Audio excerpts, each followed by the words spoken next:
Hello, everybody. Welcome back to Thursday Night on Garblight Games. We are back after an extended period with Achtung, Cthulhu. It fell victim to scheduling conflicts and illness and all that good stuff again, but we're back. We are doing the Shadows of Atlantis campaign. We may finish Vienna. I think we're going to finish the Vienna chapter tonight, depending on what these guys do and how quickly they get through it. We should finish that and wrap that up, and then we'll be set for the next leg of the journey. But yeah, we've only done one session this, and it was like a month ago, probably. So I'll do a little recap, catch up, to remind everybody what happened in that first one. But before that, let's go ahead and do the round table, and you guys can remind the people at home who you are playing. Jeff, tell us about Pavel. Pavel Voracek, yes, he is a druidic wanderer from the Carpathian Mountains. He has a good friend named Gregor. You might be able to see him on screen. He is controlling the tank behind me. He is Marmot, and he is the best kid in his class and very, very smart. Pavel is a dream walker. He goes into people's dreams and he wanders the dreamlands, and he has seen things he shouldn't have, which is why he's kind of crazy, but friendly at the same time. And he speaks all the languages, like everyone, even the fake ones, like French, which we know are not real language, but still learned it nonetheless. Yeah, fabled French. We lost our Frenchman, Henri. Did it ever really happen then? Did he ever really exist?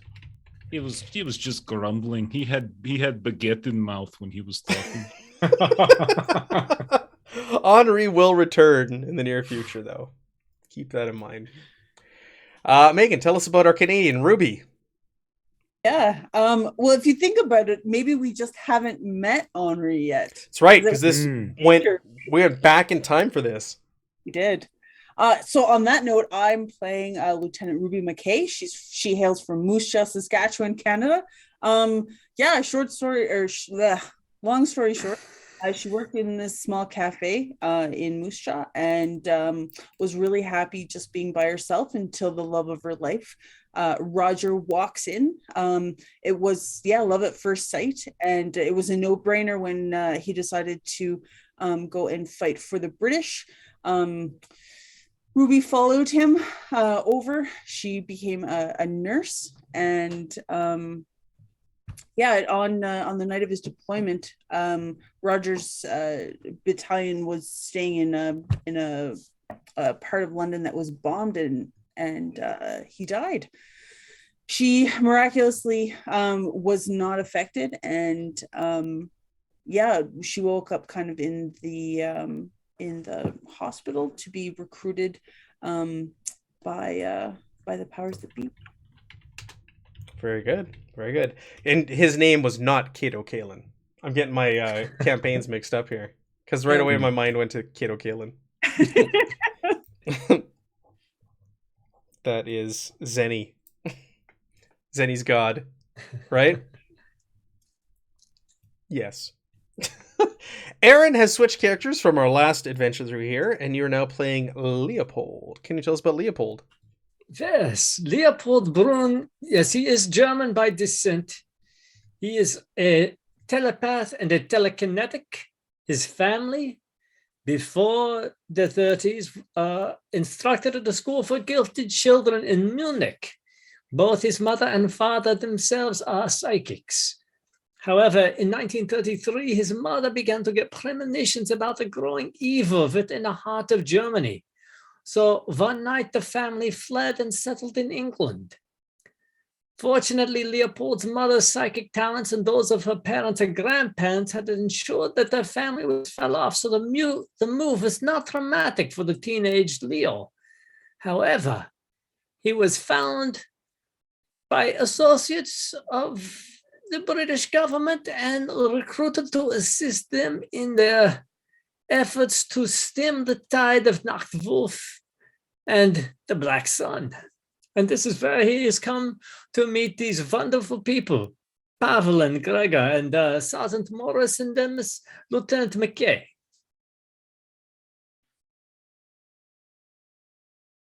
And last but not least, our proto-Captain America, Jonathan. Hello, I'm Sergeant Jonathan Morris, career soldier, head knocker, allegedly I died sometime back. My mind got hazy ever since they did some sort of experimental blood transfusion. People say there was vampire nonsense in it. I don't know. All I know, I feel bigger and better than ever. And I killed a man with the shield. It's great. Yes. It's great. I love it. I forgot that your character uses the I that know. voice. It's That voice. nonsense. It's great. No, it's phenomenal. All right, so thank you for the sub, Q, and thanks for joining us. One of my brothers in arms from Hell Let Loose is here in the chat. Q baby, thank you for the sub.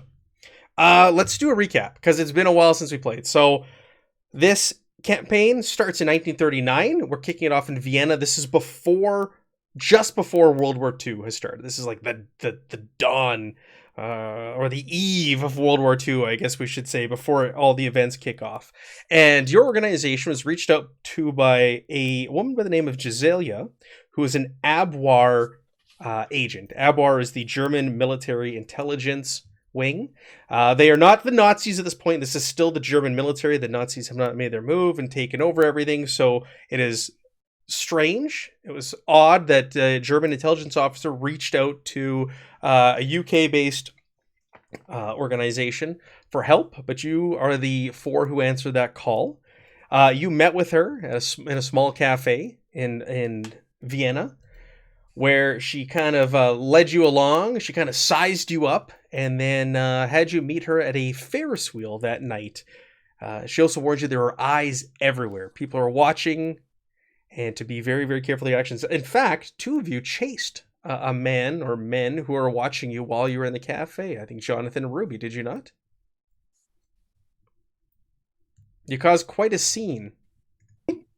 Yes, Look, I have a history of causing complications every time I try stealth. As Ruby would say, I'm shit.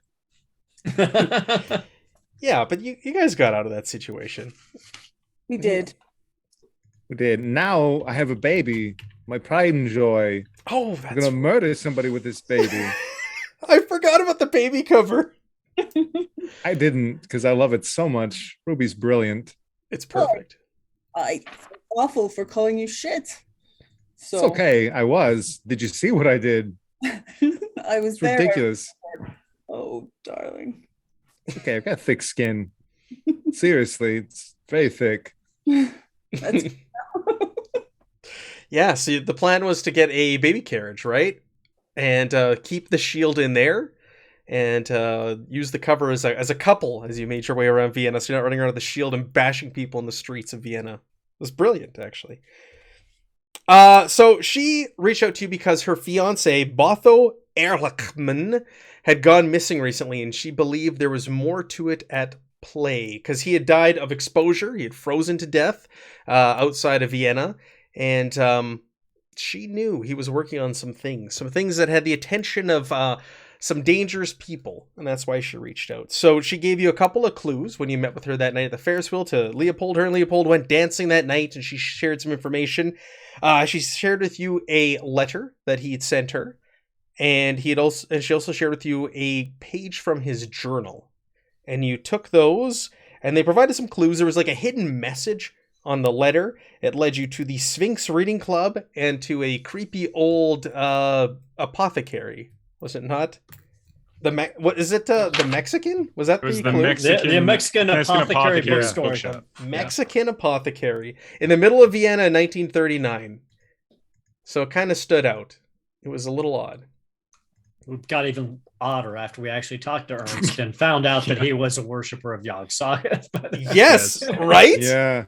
You made friends with him though. He's a little bit of an odd duck, and he revealed a whole bunch of information to Leopold and Jonathan. He knew who Botha was in league with. He gave you a name who I don't have in front of me here, and that he suspects he was involved in the murder of Botha. Fuchs. Mr. Fuchs Fuchs. got Yeah. hold of Fuchs. And that he is convinced that he was involved in this, and there was more at play here, and that Mr. Botho was translating some texts relating to. Do we reveal what it was related to? I think so. Hyperborea and Atlantis. Yes. And Mhm. yeah. and Aryan roots and things like that. So we uncovered that, and the other two were going to the Sphinx Reading Club to go investigate that angle. And I think Pavel was it you who used or burned a contact to get into the club? Isabel Essman Yeah. was my occult contact in Vienna. As apparently a very old lady, and she gave us her like ID card or whatever it is to get inside. Right. No, And no. He was also his research was also looking into the Black Stone. Right, the Black Stone. Thank you. That was also like came up with the Bergdorf mentor as well, like Dr. Bothos's mentor. And then there was also discoveries were made in Sai in Egypt. I have that as well. Like that was part of, I think, a letter we might have seen. Yes. And then there was that whole thing with entropy, right? Like where's Yes, thank you. That was the whole formula. clue. He handed you that, yes, the equation for entropy. Which is going to lead us to Ludwig's Boltzmann, I think. Boltzmann's, Boltzmann? Yeah. tomb. His grave, tomb, Yep. something. Yeah. We're going to His cemetery. headstone. We're gonna do some grave robbing, maybe. All right. So this is taking place simultaneous to the Mexican apothecary. So let's get into it. Let's zoom over to the Sphinx Reading Club with Ruby and Pavel going there. First, Pavel would like to, before we get inside, want to just step aside before we go in with Ruby. And I want to say, Ruby, what is how would the Yankee Doodles say it? What is our game plan for going in here right now? What is it we're trying to do? I just want to make sure we're on the same page. Well, if you don't rightly know, then I feel like we're already on the same page. I think I think we go in there and we see what we can see and hear what we can hear, and we're usually generally good at like finding our way into trouble. We're very good. We blend like extraordinarily well. Not like Jonathan. He sticks out like sore thumb, but that's very good sometimes. But yes, you and me, we are chameleons. Yes. I agree. So I was figuring, like, now that we're having this moment to kind of talk this out, perhaps we can do something like a side story. Like I was thinking maybe like we're travelers from around Europe, and you're like this incredible professor, and I'm like your assistant, and or maybe I could just be your niece. No. Why not you be the professor and I can be your assistant? There's like really shake things up with them. Well, let's see. We'll see what people believe. We'll try both stories, and we could both be professors from same department too. We could just say that we are like what? Then and Gregor can be our teaching assistant. He could be our our discovery. Like, this is what we want to share with the world, right? World's most intelligent marmot. He really is. He does have a certificate, but yeah. So I think we want to poke around about Dr. Bothell, right? We want to try to see if we can get information about his death, as I think is what we're after. Just asking questions, things of that sort, maybe. Absolutely. Okay, good. Just wanted to make sure. Okay. It was a very long walk here, so I don't remember exactly what it was. That's Okay, good. Let's go. It's been fun. Very fun. right. Let's see what happens. Right? Very good. So I've also turned on Sirenscape, so if you hear yeah. street sounds, and I think there's wind blowing right now currently, but we do have Sirenscape also to help build on that atmosphere that we enjoy. So in front of you is a 3-story building. It's old. It looks quite old. Everything in Vienna looks old compared to the U.S. and Canada. Or I guess, Pavel, where are you from? This doesn't look old to you. Well, Pavel is from a little bit of everywhere, but Right. he is from small village in Carpathian Mountains, has no name, like horse in desert, but he has really been everywhere, to be honest. He travels. He's a druidic wanderer. Right. He's yeah. seen many things, ruins and such as well. You're a drifter. Yes. There is about a 10-foot stone wall surrounding this whole building, if you will, an iron gate at the front. It is open, and above the door of this house, it's like a house that's been repurposed for this club. You do see a wood etched sign that does say Sphinx Reading Club, and you see that symbol that was on there of the creature sitting on a book under an arc or an arch of stars is on there. There's nothing. They're not a secret society or anything like that. They're just a gentleman's club that's been formed in Vienna with shared interests of the occult and things like that. So there's nothing, that's not that they don't advertise, but it is an exclusive club that you must know someone to get into or be a member of. And thankfully, you know Isabel Essman, who was able to vouch for you ahead of time.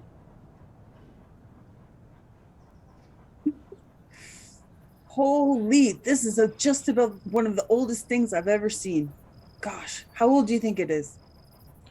Oh, I don't like to put number on it. I hear that is rude when you put age on things. Like, people don't want to know that. But I would say very.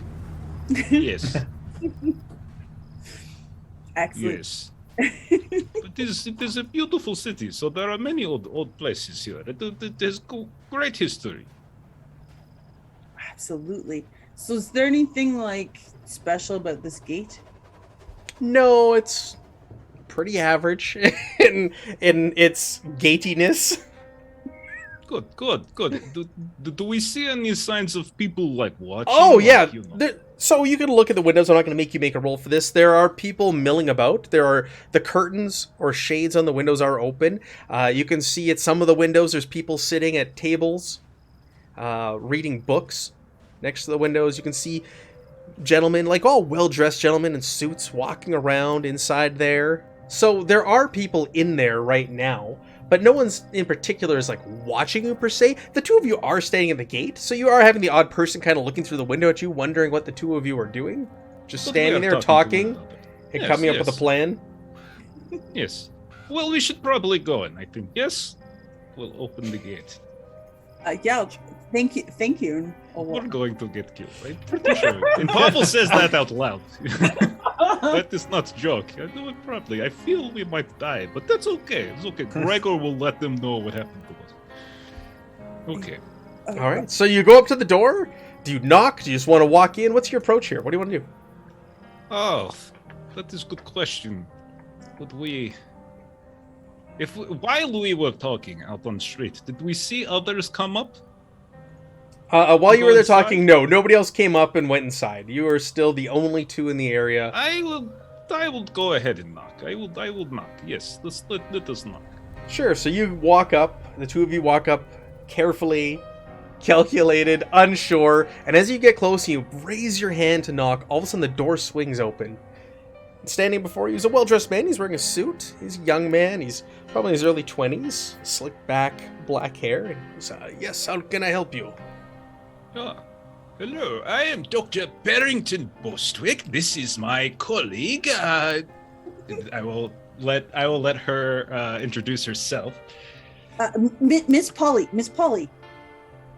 Yes, Miss Polly. We are here visiting Vienna on, just a tour, you might say, for research and things. And my, shall you say, former lover, I realize the difference in age is quite considerable. Miss Isabel Essman is a member, and she bade me to come and pay you all a visit. That this would be a wonderful use of our time. Yes, we did receive a message from Miss Essman not too long ago. Sorry, what were your names again? Let me just verify what she provided. And he walks away from the two of you at the door and over to like a little vestibule desk. And he starts going through some papers. He looks up. What was it? What were the names? Oh, shoot. Oh, you know what? We were just testing to make sure that your guys' standards were up to our ethics. I am a Ruby McKay. Okay. I am Pavel. It's a pleasure to meet you. Pavel Voracek, yes. Oh, yes, we do have a Pavel Got Voracek you. here. Haha, we are just jokers and having fun. That's what we do, because we're two wild and crazy people here, yes. So, We hear you. you're standing at the doorway here, and it kind of opens up in a big room, and there's tables everywhere, and lamps, and people sitting around with stacks of books on their tables, and people are looking over at the two of you now at this point, kind of causing a disturbance. Hello, hi, hello. I'm from Canada. The man behind the vestibule goes, please come in, close the door. You do have authorization to enter here. Is there anything I can help you with or do for you? Like, what is it that brings you to the Sphinx Reading Club? Oh, that is a very good question. Ruby?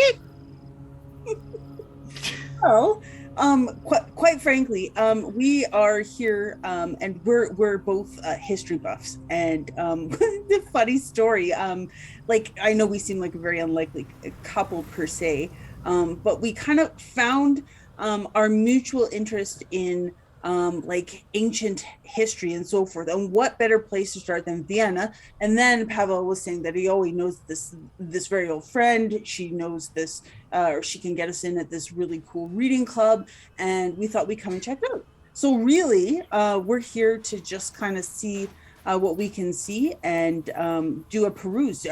Would you allow us to just kind of look around? Have some tea? Some tea at a really cool reading club. I'm going to go get our curator, and he'll come over and ask you some questions, and maybe he can help you out. How does that sound? That would be excellent. However, it has been quite a long walk, and I do need to use the powder room. Could you pass me, or could you let me know where the washroom is? Yes, of course. Just down that hall right there. Turn to the left, and it'll be the first room on your right. Thank you. And as I walk past Pavel, I'll squeeze his shoulder and keep walking. Oh, I was also wondering, Mrs. Atterschles, I have a friend who might be attending here, Dr. Dr. Erlichman. You wouldn't happen to know if he is attending this night's meeting, would you? The attendant who answered the door looks up, and he gets just kind of like white in the face and a grave look. He leans forward and he goes, I don't know if you've heard, but Dr. Erlichman has recently passed away. I'm sorry if I'm the one to tell you this. Oh my goodness. No, I have not seen or spoken with him for several months now. How did this happen? It was quite a shock to all of us. He died of exposure in the mountains. Can you imagine? What was he doing out there? He was a very prolific member of this club, the mountains surrounding Vienna, of course.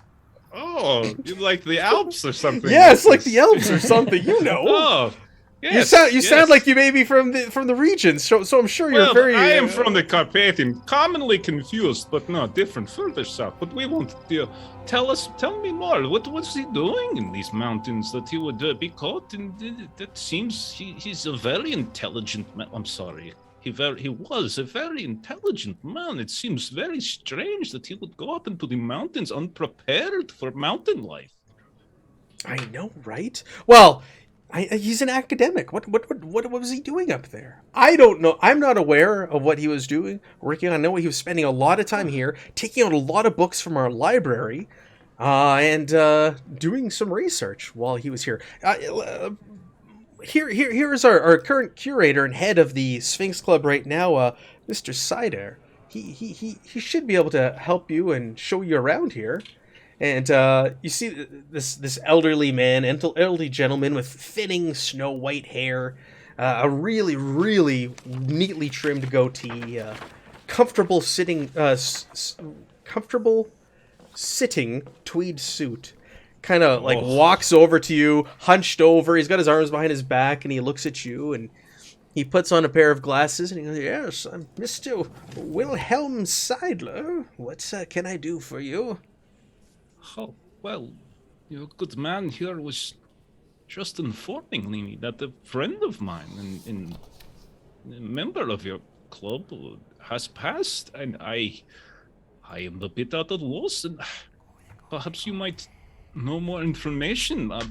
Dr. Dr. Erlichman, we go back so many years. He and my beautiful sister dated when they were much younger. And we thought for many a year that there might at some point be a wedding, but that they drifted apart as he pursued his academic dreams. But he and I maintained contact with one another, but I had not spoken with him for months. I was hoping perhaps you could tell me more about what he was doing here. Your good man said he was researching something here.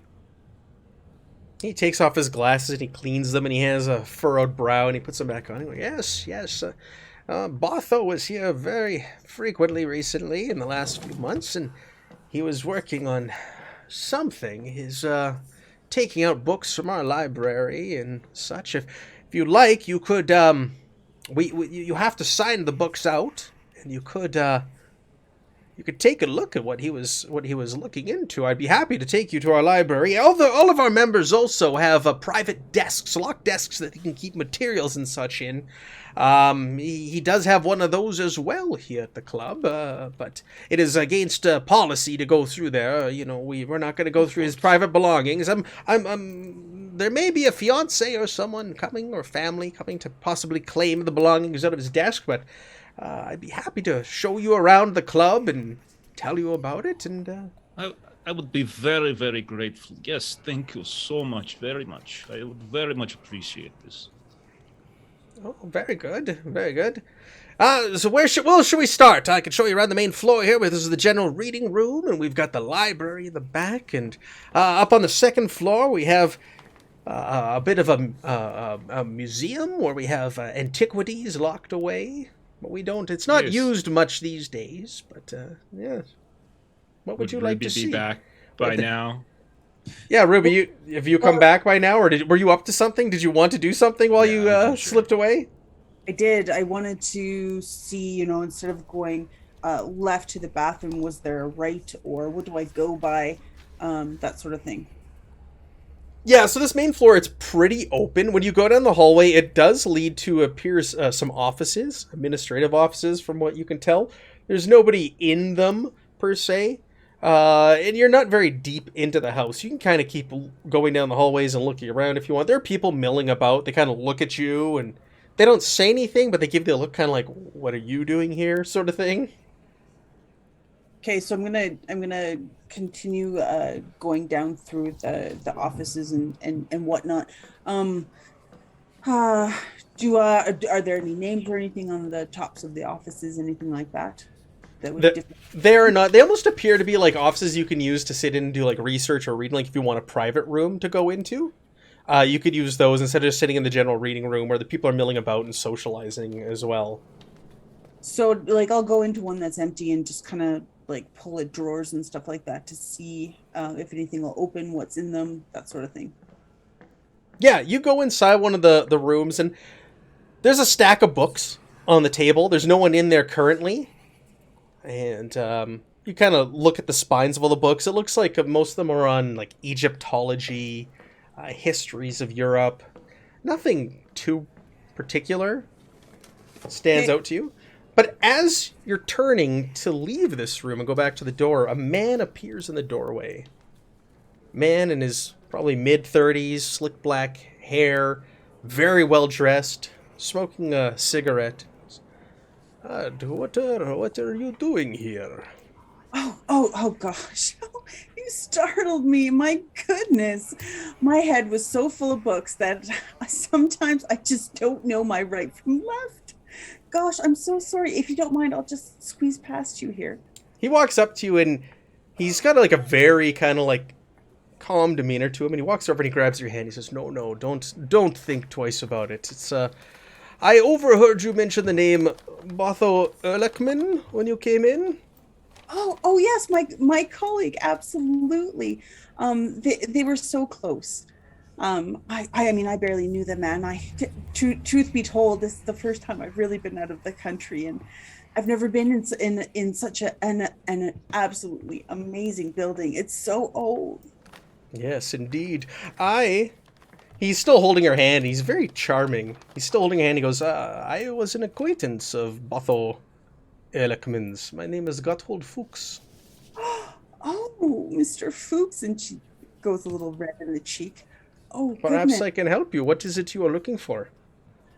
Really, if you could just be my guide to this absolutely beautiful establishment, I would love to know a little bit more about yourself and what you do, as well as this place that we find ourselves in.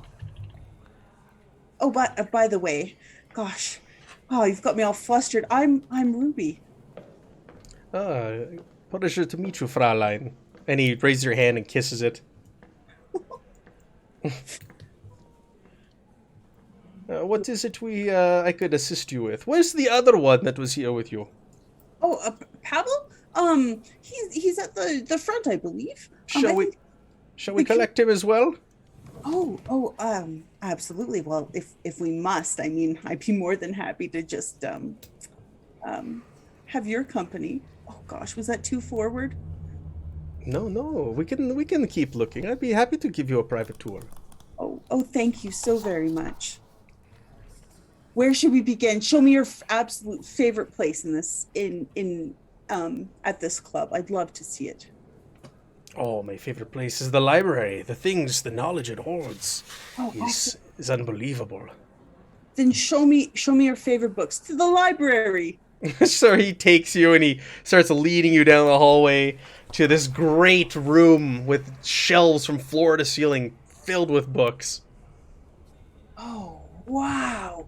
This is just about the largest amount of books I've ever seen in one room. This is absolutely amazing. Oh my goodness. Indeed. So how did you know Professor Erlichman? Oh, like I said, I did not have the pleasure of knowing him. Pavel, my friend, knows him quite well. Like I said, I just came to see this lovely place. So tell me, which one of these books is your favorite? Tell me what the last 3 books you've read. Show them to me. I want to see. He smiles and kind of chuckles at your excitement and he takes a drag from his cigarette. He goes, there are time for such things later. Let's go reconnect with your friend. Well, if you feel as though Pavel is of more interest to you than I, then who am I to stand in your way? Look at this. Powers of persuasion. Do you want to make a roll to persuade him? Okay. Persuasion charm, perhaps? I suck equally at them. Persuasion charm. Okay. You're going to need 2 successes. Oh, shit. I forgot we haven't played this game so long. You need to tell you what you need to succeed. Persuasion. I was thinking a threat from Marvel. And what's the second bit? Agility, brawn, coordination, insight. Oh, sorry. It's going to be reason. Yeah, reason. Oh, 2 successes. 1 success. Oh, Very well. He says he puts his arm around you. And goes, let's reconnect with your friend, and I'll give you both a private tour. And he takes you, starts leading you back down the hallway.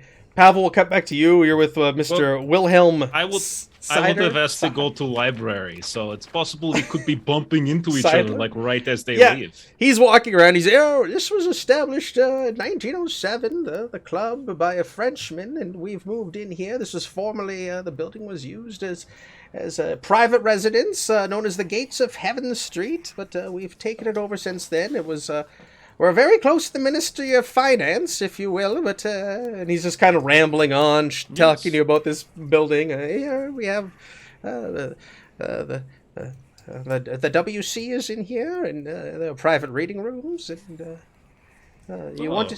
Have you ever thought of combining those 2 things together? Perhaps put like books in shelves within the WC so that we could do 2 things at once. He kind of looks at you and stops and is humor. Yes, indeed. Okay. Yes, that was a joke. Yes. So, what was your relationship with Dr. Erlichman? Oh, yes. He and I are very old friends. We used to study together many, many years ago. We met on the road. I am a traveler, a rural educator, and I have took some lessons from the dear man. Also, he was quite infatuated with my sister for many years before, tragically, distance in his academic career took him from her. I'm pleased to hear that he has found love again. Well, that he found love again before his tragic death. Tragic indeed. Yes, what an accident out in the Alps. Yes, accident. Yes, accident. Do I suspect something more in your tone there? Well, not anything with certainty, but he is a dear friend and a very intelligent man, prepared. I find it very curious that he would be, that he would go into the mountains with such lack of preparedness. Oh, indeed. I agree. Such a tragedy, such a tragedy. He seems so Yes. focused on his work. And as you're walking down the hall, he points down another hall. He goes, "Oh, down there is where all the private desks of our members belong. I could show you which one was Professor Erlichman's, if you'd like, afterwards, after we're done the library." Yes. I would very much appreciate that. Yes, thank you. Okay, very good. And as the two of you are walking down the hallway, you see a well-dressed, dapper man with his arm around Ruby walking back down the hallway towards the two of you. And Ruby, you see Pavel with a old, hunched-over man in a tweed Yes. suit. It seems we both found friends. Oh, how interesting. The difference in them. You switch. Pavel, I apologize. He didn't come right back from the washroom. I I assumed you were having digestive issues. It is totally fine, Ruby. It's very, very fine. not in front of company. Very sorry. Anyway, my friend here. Oh gosh, I'm so sorry, sir. I've forgotten your name. He takes a drag from his cigarette and he kind of closes his eyes in a little bit and looks at Pavel and goes, "Gotthold Fuchs." Fuchs, yes. This is my esteemed colleague, Pavel.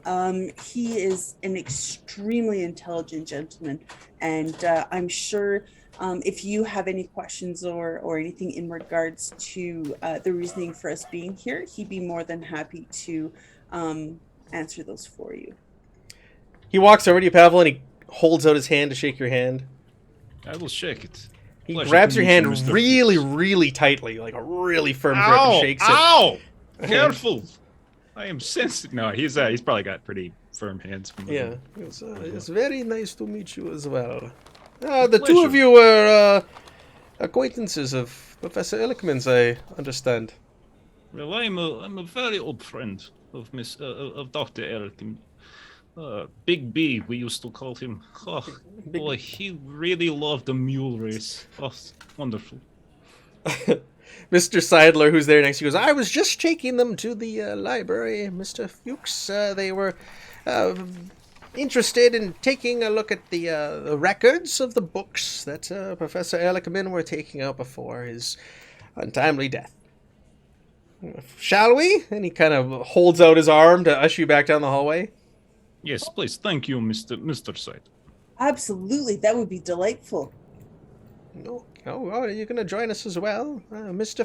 Fuchs? He takes a drag with cigarettes. "No, I have business to attend to. It's a pleasure to make your acquaintance, Fraulein." And he leaves the opposite way down the hallway. Did he not have pleasure meeting me as well? No, he does not acknowledge you, Pavel. Well, What a stuffy guy. Gosh, he'll turn to the curator and say, "Is he a regular here?" Yes. He's a regular member of this club. Yes. Why do you ask? Oh, Do you know him as well? I do not. I met him in a room. Quite frankly, I bumped right into him. Silly me. Well, he seems to have taken a liking to you. Oh, is that a good thing? I don't know. Mr. Fuchs is a very handsome man, if I say so myself. Well, I thank appreciate your willingness to say such things. That's wonderful. He actually, yes, I agree. His hair was quite lovely. Yes, indeed. So Do not care for his handshake, however. A little aggressive. Shall we carry on to the library?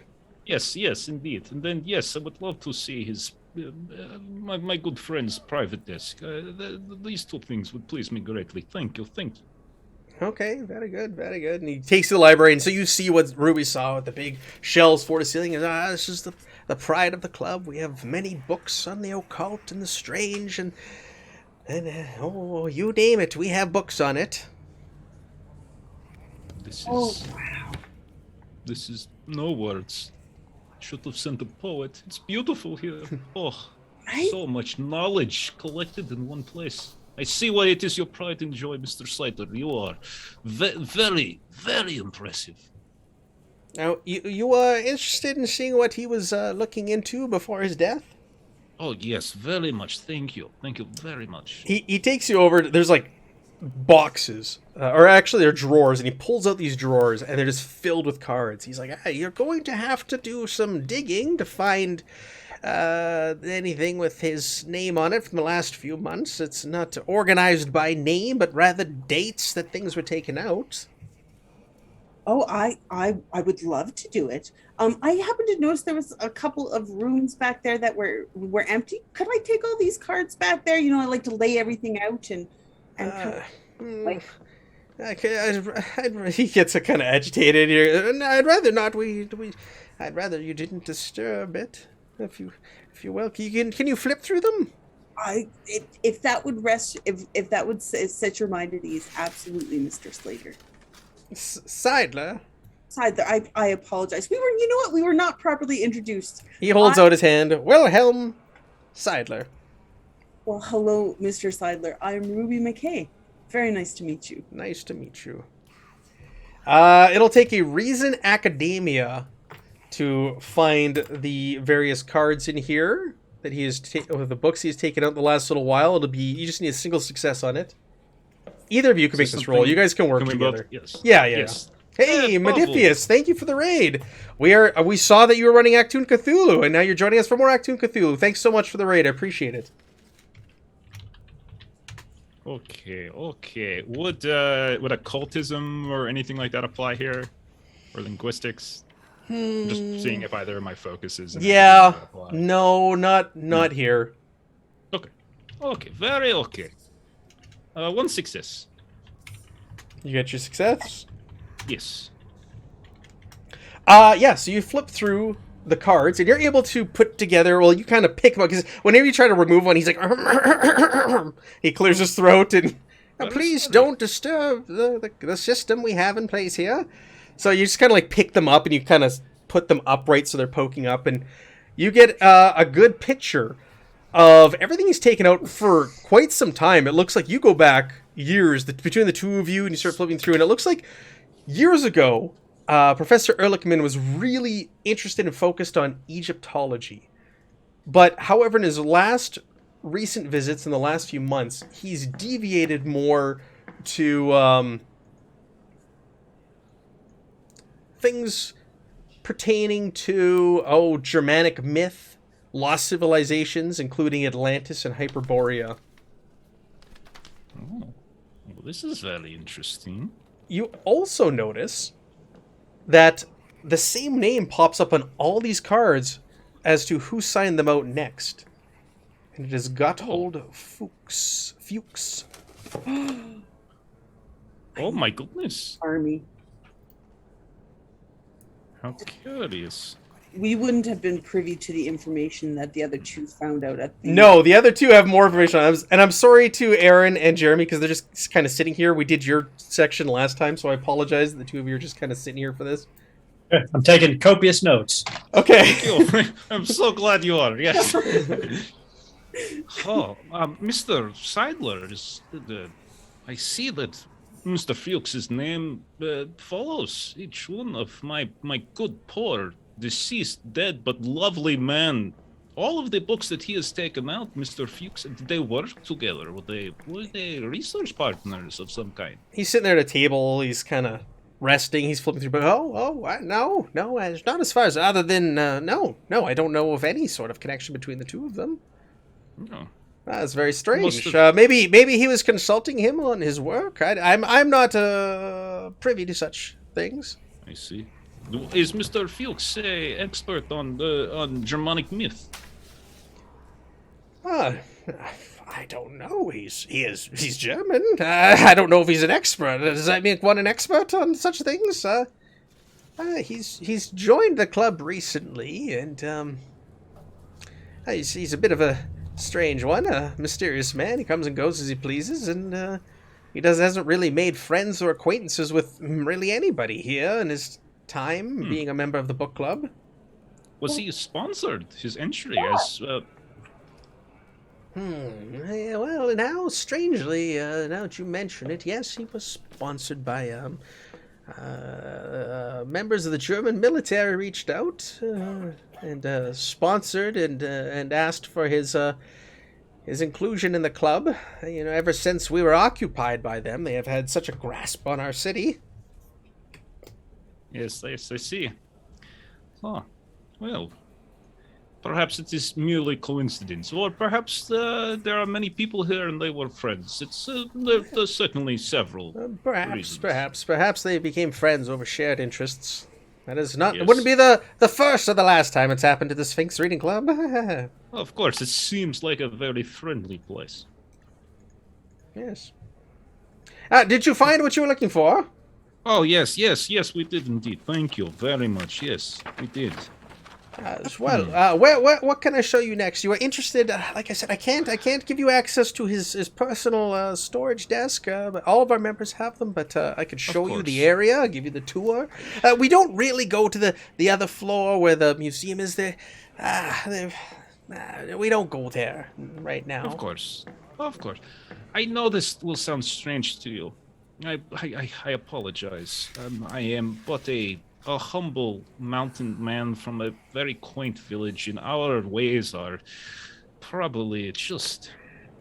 they seem simple to such prestigious men such as you, but he and I were dear friends. We were very near to family.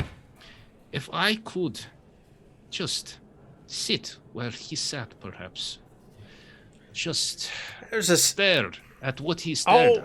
He walks over to you and he's like, goes over to comfort you. No, that wouldn't be a bother at all. Please.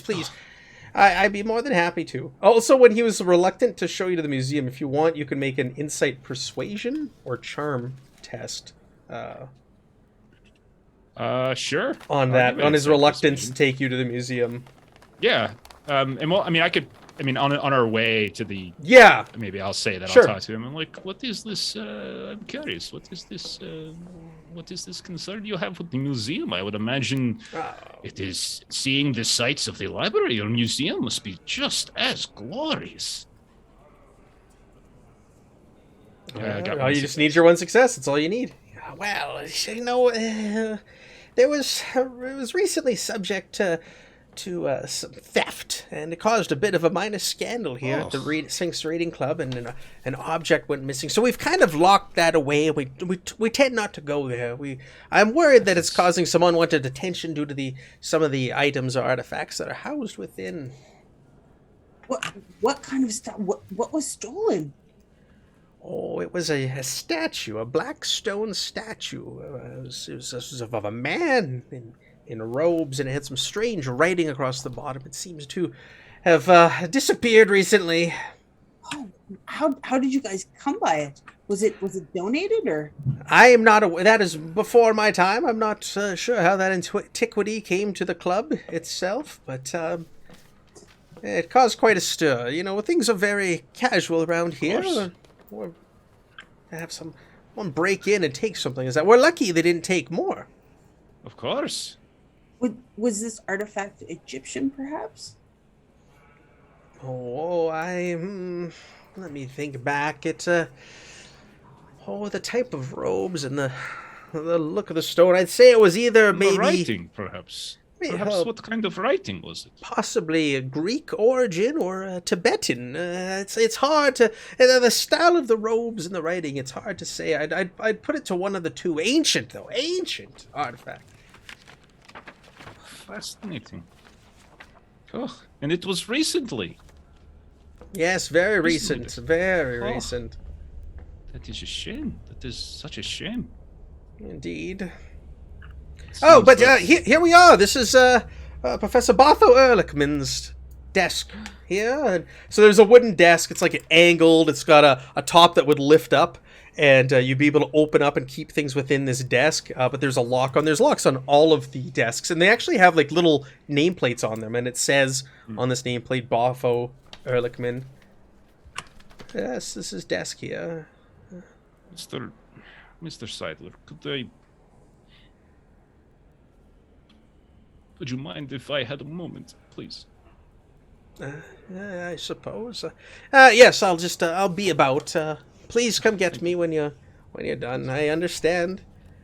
Ruby, and he'll just reach his hand up because he wants Ruby to grab it. Like, oh, I'll grab it. Be like, it's all right, Pavel. Well, we were going to be brothers.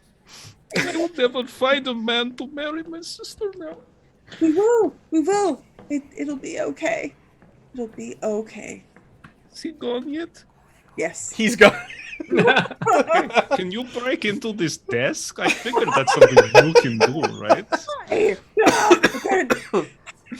I Because I am terrible at that, so I really hope you're good at it. You'll see what I can do. All right. So, okay. So how do it? So yeah. So it's just this desk. Desk with a lock on it. This room is full of wooden desks that all have little nameplates on them of the members they belong to, and yeah, there's a lock on it on all of them. Awesome. So yeah, let's give it a whirl. So how are you going to try and break this lock off? What's your approach here, Ruby? What's my approach? Well, being a lady of the 20s, I naturally have hairpins holding my hair up, right? Is this a truth that you're creating? Absolutely. Okay, let's create a truth here. Created truth. So like again, back coming from Moose Jaw, Saskatchewan. I mean, we had nothing, and quite frankly, my uncle Rupert was awful at remembering his keys. And being his favorite niece, he would often call me because I always had what I call my lucky hairpin. It was something that I found on my way to school one day, and it allowed me to kind of put my hair up so that I could read, because quite frankly, we were so poor. Yeah, it was just not possible beforehand. So we are sitting on momentum. I did take one away coming into this scene. So you are sitting on 3 momentum. So you can use momentum to create this truth. Yep. And miraculously have a hairpin on you, because you always have one due to your uncle. And it's going to make this roll easier to break into it. It's going to lower the difficulty because you're going to have a hairpin. Thank God. Also, just as a thought, because at the end of Vienna, before we go to the next phase, our fortune points will refresh, right, Matt? Yes, you do have fortune points right now as well. Yeah. Because it's every adventure you regain them. Yeah. So you could spend a fortune point to get a critical success and automatically get 2 successes before you even roll. Oh, totally, 100%. Good call. It's been a while. Thank you, Aaron. Yes, thank you. Yeah. We'll live to serve. But you could also introduce this truth for your character going forward if you'd like, that you have a hairpin on you and you're now like the group's lock picker. Excellent. I like it. All right, so you're going to spend a focus? Yep. I almost called it karma. I got Marvel in the brain. Spend a Fortune. focus. Fortune. Fortune, thank you. Oof. A fortune, and get automatic critical, and spend some momentum to introduce a truth here. And let's do it. So we don't even need to roll. I was gonna make it a 2 difficulty, but you used a fortune, and you pop open the lock. While you're doing it, I'm gonna say, because you used the fortune, you notice that there are scratches on the lock, like someone has attempted this before you. Oh, he didn't have Rupert's hairpin. And you pop the lock open, and you swing open the desk, and it's completely empty. Good looks. And there's no like trap doors, or there's nothing that like, is there a special roll I can roll to see if we Are there like things engraved or written anywhere on the underside or the inside? Anything at all? You could make a Observation. observation roll, and we'll just make it a reason or insight observation. oh gosh. I can lean over a shoulder. I mean, I'm there. And You're holding my hand. I'm very, very sad. Can I roll that as well, man? yes, Yes, go ahead. making a decision for you. What I say? One success. That's all you need. One success. That's Okay. what I got. 160. So you're looking it over. The two of you are looking over. You're not satisfied, or no, you are both satisfied with looking this over, and you're like, "There's nothing here." But Pavel, you get an idea. You go, "Wait, all of the members have desks here. Yes. Then would Gotthard Fuchs. Fuchs also have a Yes. desk here?" Yes, I was going to do that when she was done. Yes, we should see why he is away. Why Mr. Seidler is away, as if our newfound friend. That would be excellent. So we're in a room, right? Yeah. Yeah, you're in a big room. Yep. Okay, excellent. So I'll see if I can find Mr. Fuchs. Yes. Replace the lock as best we can. Sure. So you guys can look like around. You don't need to nothing's been broken. roll. You just walk Yeah. up and down. You find his name on a desk, and we're gonna have to pop open another lock.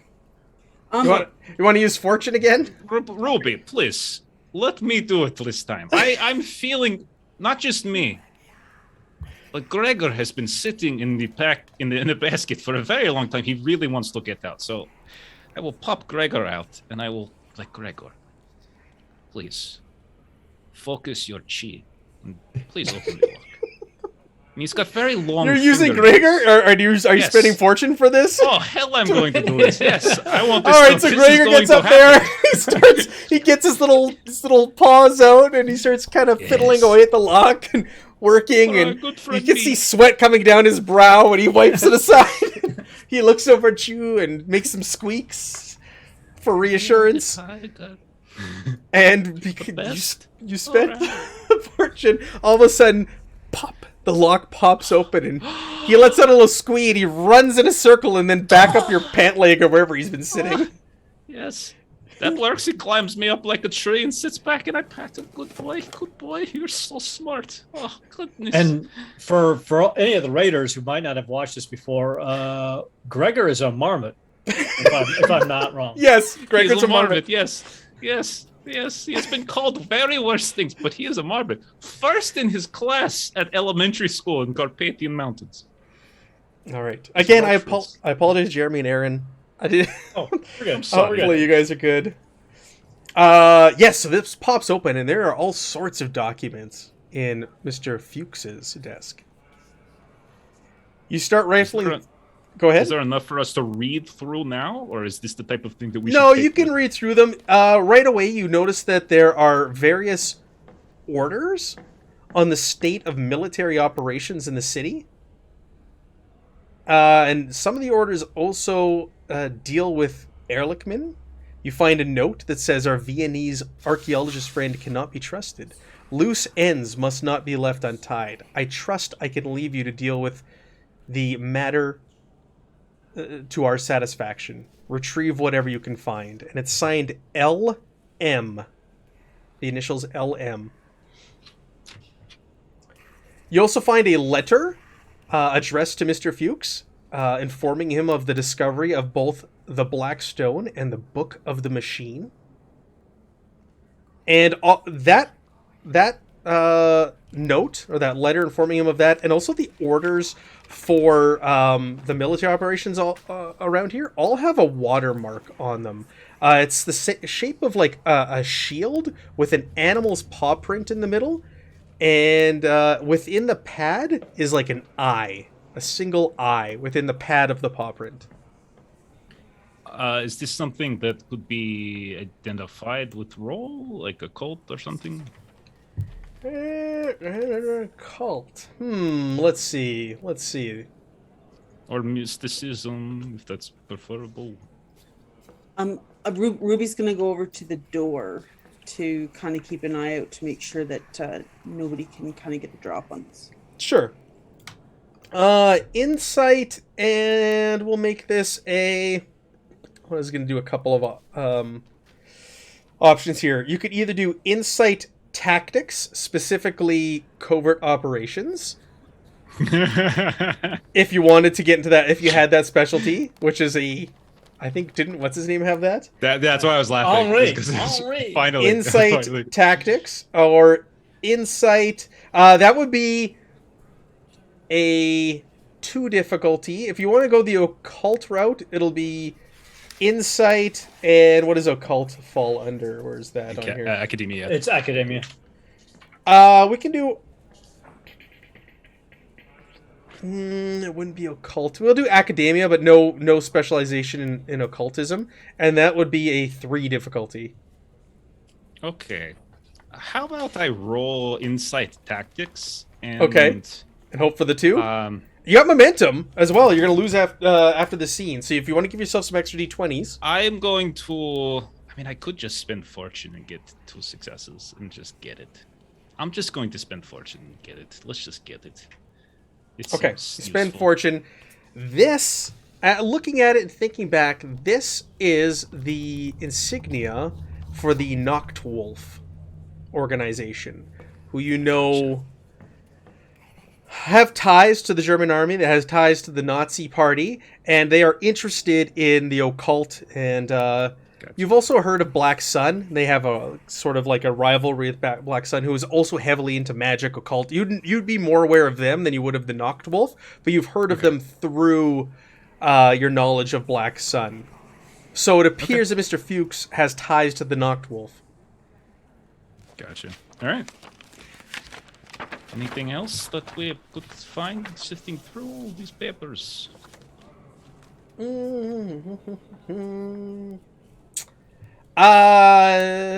Just give me one more look over what's in here. No, that's it. That's all you can obtain from Mr. Fuchs's desk. Okay.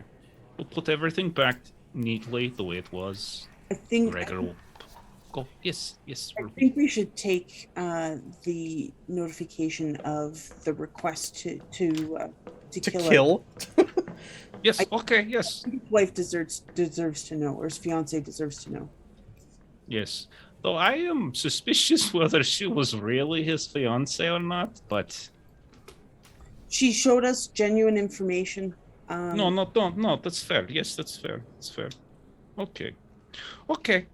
And Gregor will fix the lock back the way he found it, because he is a good boy.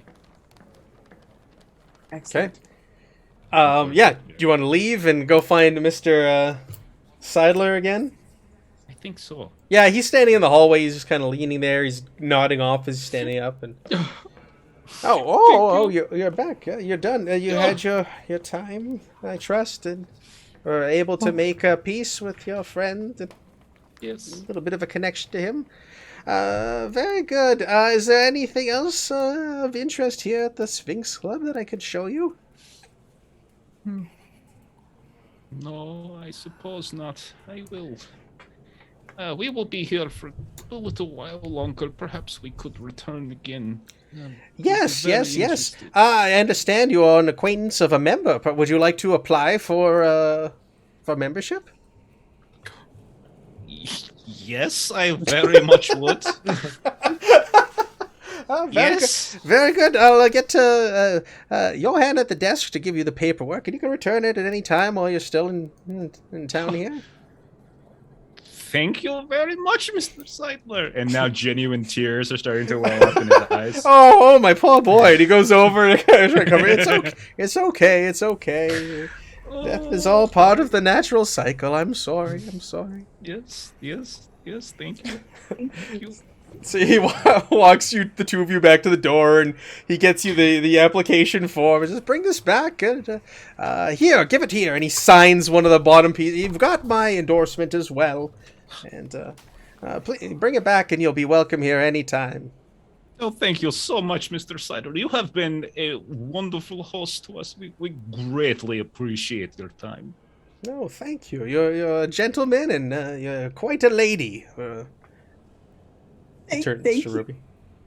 Okay, well, mwah. Mm. I've never met a Canadian before. Well, maybe one day you'll see 100. You're always welcome in Moose Jaw, Saskatchewan. Moose what? No? Saskatchewan? We'll have to save that story for another time, I'm afraid. I Oh, have to get Pavel back to the hotel. indeed. Yes. It has been a day. Oh.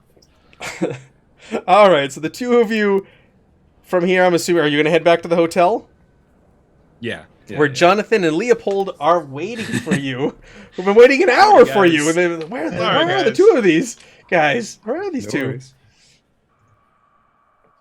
So we didn't really find much. I'm not sure about you guys. We have found some interesting insights at the Mexican Apothecary Bookshop. Yes, the proprietor, Ernst, is a disciple of the Yog Sothoth, an eldritch god. And apparently, from what I can understand, Dr. Erlichman was as well an acolyte of him. And apparently, he was researching into Atlantis and Hyperborea, and perhaps Germanic histories of the race itself. And all the indications are that Mr. Fuchs, I do not know this individual, but apparently he is responsible for the death. We met him at the With Thanks Club. Oh, God. yes, Marnie. Holy smokes. and Apparently he is Noctwolf. We have evidence to suggest he is Noctwolf. That he might have been responsible directly. We have, and he'll produce the letter that's got the LM signature on it. Very interesting. But furthermore, we have another clue we must follow, and perhaps tonight is the time to do it, because we must go to the graveyard. We must find the Headstone of Ludwig. It will be marked with his entropy formula, and it is there that we must perhaps dig up his body. What?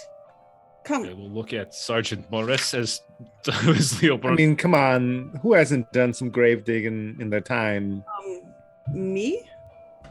That's true. You're Canadian. I forgot. Be classier than us. Disturbing the dead is a very. If you think this is what we need to do, then of course. It's okay. The thing is, I've already died once, so I've died, they've died. It balances out. It's fine. I'll do the digging. Perhaps we will not have to disturb the body itself, but perhaps it will simply be in the coffin, or perhaps just on the tombstone. But there is something there. Okay. I need to change. Also, why she's changing, he'll I need my explain, grave like- digging clothes on. Yeah. My grave And looting. he'll fill in like basically everything they learned, confirming all like Germanic myths and all that kind of stuff. But then he'll also mention in the club has recently suffered a theft, which I suspect, of course, is most likely the hands of Guteld Fuchs, as there was a black stone statue of ancient Greek or Tibetan origin that was taken from the museum. Curious timing with the entry of Mr. Fuchs. Greek in Tibet. It is very interesting. Ernst at the bookshop mentioned something about a black stone that the doctor was researching it into that. Yes. Perhaps yes. this is one and the same thing. I believe it might be. Yes, there is reference to it in Mr. Fuchs's communications with the German military. There is reference to it from this artifact that was stolen, and all of it seems to revolve around this to some degree. Pavel, I have the thought that perhaps we should not include Fraulein Gisela in on this information quite yet. I agree with you, I think. I do not I know. have come to suspect that she might not be his actual fiancée. I believe she is merely her true motives I am not sure of, but she certainly does not seem to have personal relationship with Mr. Erlichman. Yes, my That is father. not the sense. My father had dealings with German intelligence in the past. They can be very, very tricky. Perhaps we develop our own information first before we speak with her, even though we are here at her request. I agree. Have you, in your time, did you? We also got information on a book of machine. Does that mean anything to either of you? No. We did not find any information about Book of Machine for doing our research. Blackstone and Book of Machine were what the German military seem to be interested in, as it pertains to our poor deceased man. Based on what I know of the Nacht Wolf, that makes somewhat sense. They are researchers into not only the occult, but the stranger sciences. Yes.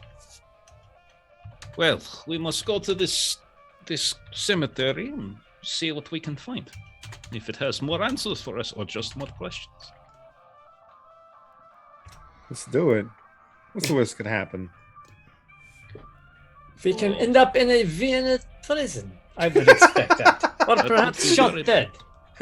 Or the spirits of the people who are buried within that we are then disturbing could haunt us for the rest of eternity, cursing our very existence. Sometimes people who do not fully cross over into the other side of existence and they linger here. And sometimes True. they do not care for when people disrupt their eternal unrest. Or nothing will happen and we'll get what we want and we all win. So let's go. Yes.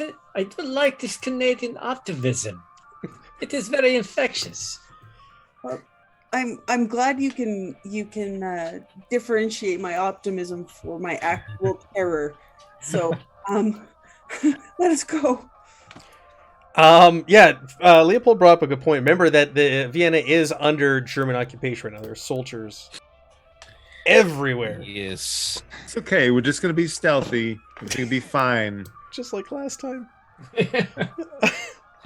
We have German. We have another person who speaks German. We have very stealthy individual in yourself, and we have Ruby, whose infectious personality will most likely make everything fine. And you have Gregor. Well, Gregor has performed admirably today. Let me tell you what has happened, Jonathan. And I regale the wonderful story of Gregor picking a lock. All right. Ooh. All right. The night has descended upon Vienna. Yeah, sure. I believe you, Pavel. He's a beautiful creature, but I mean, he doesn't even have thumbs. How would he do that? I would not believe him also, except I watched him. It was phenomenal.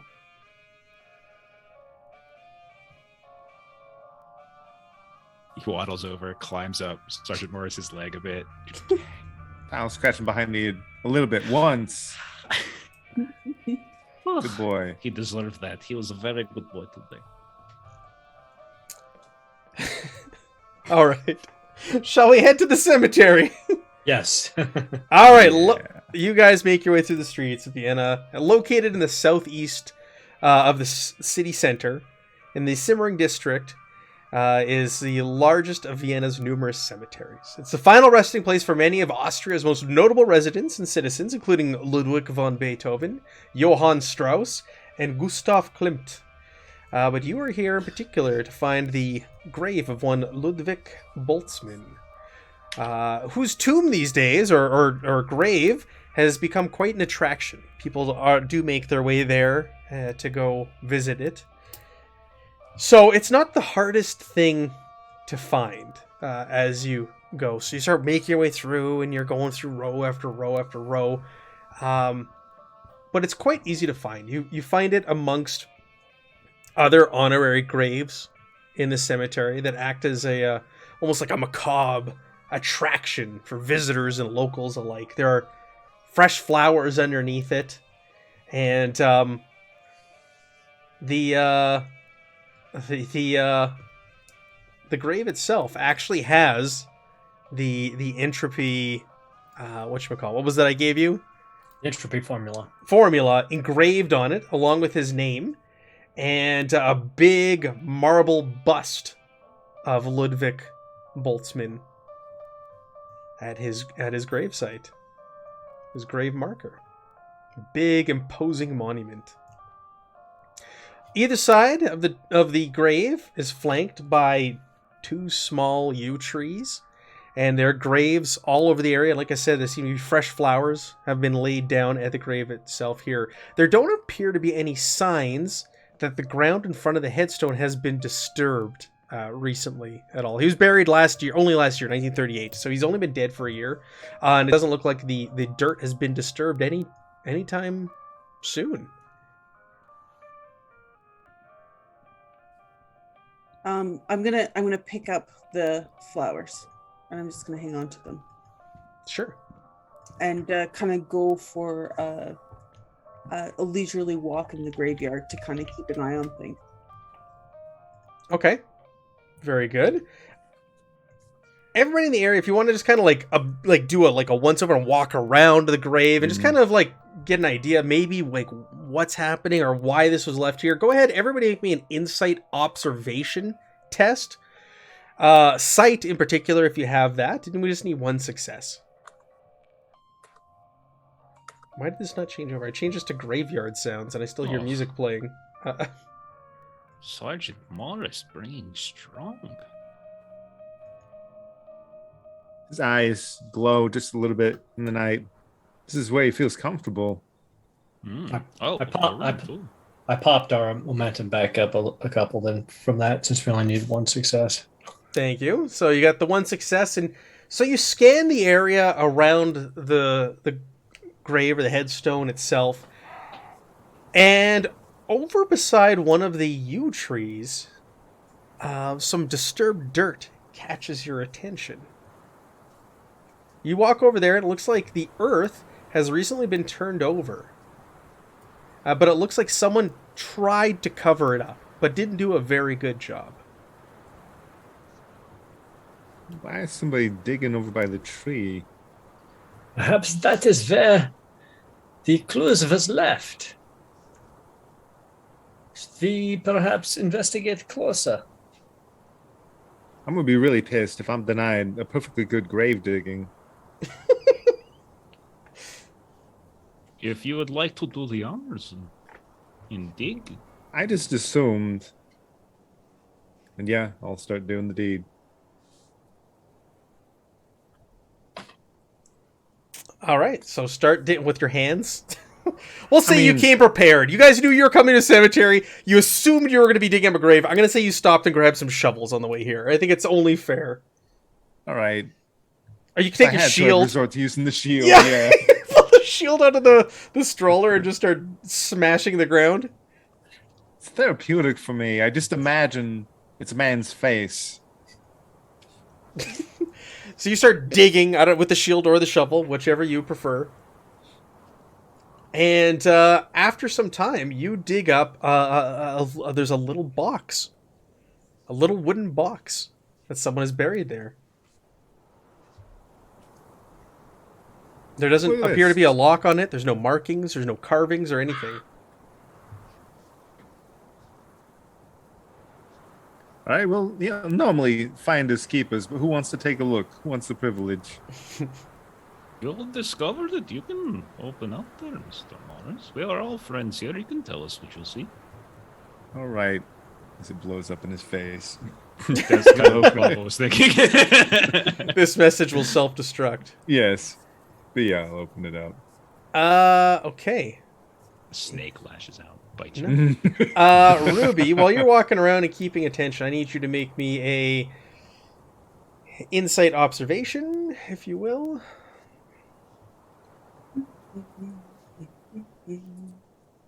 And it's going to be, hold on 1 second. I'm going to spend a threat. That's Three- not a good sign. 3 difficulty. What? So I'm gonna use a fortune. And get so that's a critical, so it's 2, so you need 1 success. So you're gonna need more dice though, aren't you? You're gonna have to spend some of that momentum to get some more dice. 2 of them will automatically be a critical. Okay, so I can spend. Oh, that's the wrong way for. Okay, I'll take one of those and. This is an opposed test we're doing. I set the difficulty here with my. Oh, for the love of. Oh! Do you want Wow. to introduce a complication? No, no, I do not. Oh. Let's do it. Let's be No! complicated. Vienna. Zombie hands begin to break the surface of the earth. That would be great. Sergeant Morse would love that. So you can buy it off with momentum. It's been a while since we played this. Wow, I think it was a 2 momentum. You can buy it Nope. off. We Nope. give you 2 threat. Oh, Buy give me off the 2 threat, complication. or I introduce a complication into the scene. Yeah, let's do a complication. We've been doing a lot of talking, so let's do a lot of battling now. Okay. So you're walking around, you're keeping your eyes out, and all of a sudden, someone steps out from behind a large gravestone behind you, and you turn around and you see Gotthold Fuchs standing there. He takes a drag from his cigarette and he goes, "Ah, Fräulein, imagine the coincidence that we meet here again.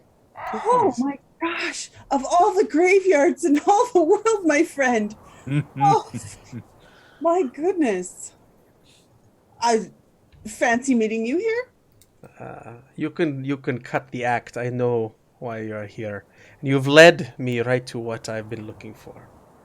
What are you looking for? What do you mean? I just like graveyards at night. Look, I have flowers. With that, 4 thugs step out from the shadows around you. With they all have Walter P pistols drawn, and they're kind of holding them out. Oh gosh, that is. Oh gosh, put those down. Oh my goodness, I am a lady. Put those down. Oh, you don't need those. Oh gosh, please, sir. Fuchs pulls out a knife and he holds it to your midsection. He says, "That will be quite enough. Stop talking." Did we hear any of this? No. No. So back to you guys. You open the box. It blows up in your face. No, you open the box and inside Oh. there appears to be a battered notebook held shut with a frayed, battered piece of leather. And there also seems to be something wrapped up in an oilskin in this box.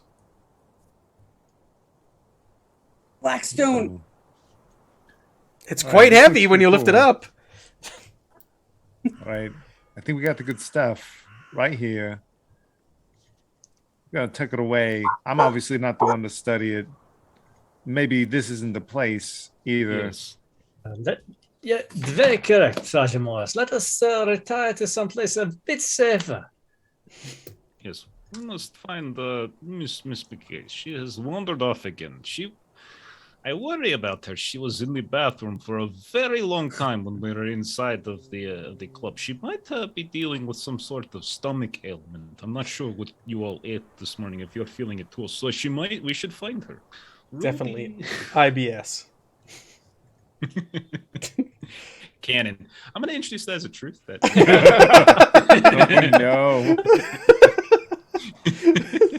Oh, no. That'd be Just tuck this hilarious. safely away on my person and Yes. We shall leave as quickly as we can. Yeah, so while you're all kind of sitting there and you're looking and reviewing everything, you look up into the northwest of your current position. You see Ruby standing there, and Pavel, you recognize Mr. Gotthold Fuchs, and they are surrounded by 3 rather thuggish-looking individuals. And you can see they have pistols drawn, and Gotthold has he's pressing something to the midsection of to Ruby. This Fuchs right there, that one. We must help her. And he Yes. shouts out, I believe you have something that belongs to me, gentlemen. Hand it over and the girl will be fine. Otherwise, we'll take her life and yours to get what we need. Are we all in close range of one another? Close range. What is close range again? How many feet is that? Double check. It's been There's so... arm's length, and then there's like... Yeah, then there's close range, and then there's medium. Or is it near? I can't remember. Oh my god, it's been so long. I know, right? It's been weeks. We did have all this down. So yeah, he throws it out there. Technically, the heroes, if we enter combat, the heroes always get the first turn. I'm not gonna jump you with surprise here because they made their presence known. All right. If I may, my friends, quickly. And I'm going to try to enact Inner Nirvana. It's a resilience test, difficulty 2, terrain 3. So the ranges are close, medium, long, and extreme listed here. But I swear there was like a reach one, wasn't there? Something like that? Arm's length or reach? Yeah, that's like if you close into melee. Well, that's some 2d20s make a distinction between reach and close as basically two separate range increments, like in Conan and Dune, I think. But I think if you're in close range as your move action, you can move in and engage without having to take that extra. So these guys, it lists all ranged weapons have a range, so all ranged weapons have a range of close, medium, long, and extreme. Yeah, you'd be within close range. So if it's okay with you guys, I'm going to enact or try to. So it's difficulty 2.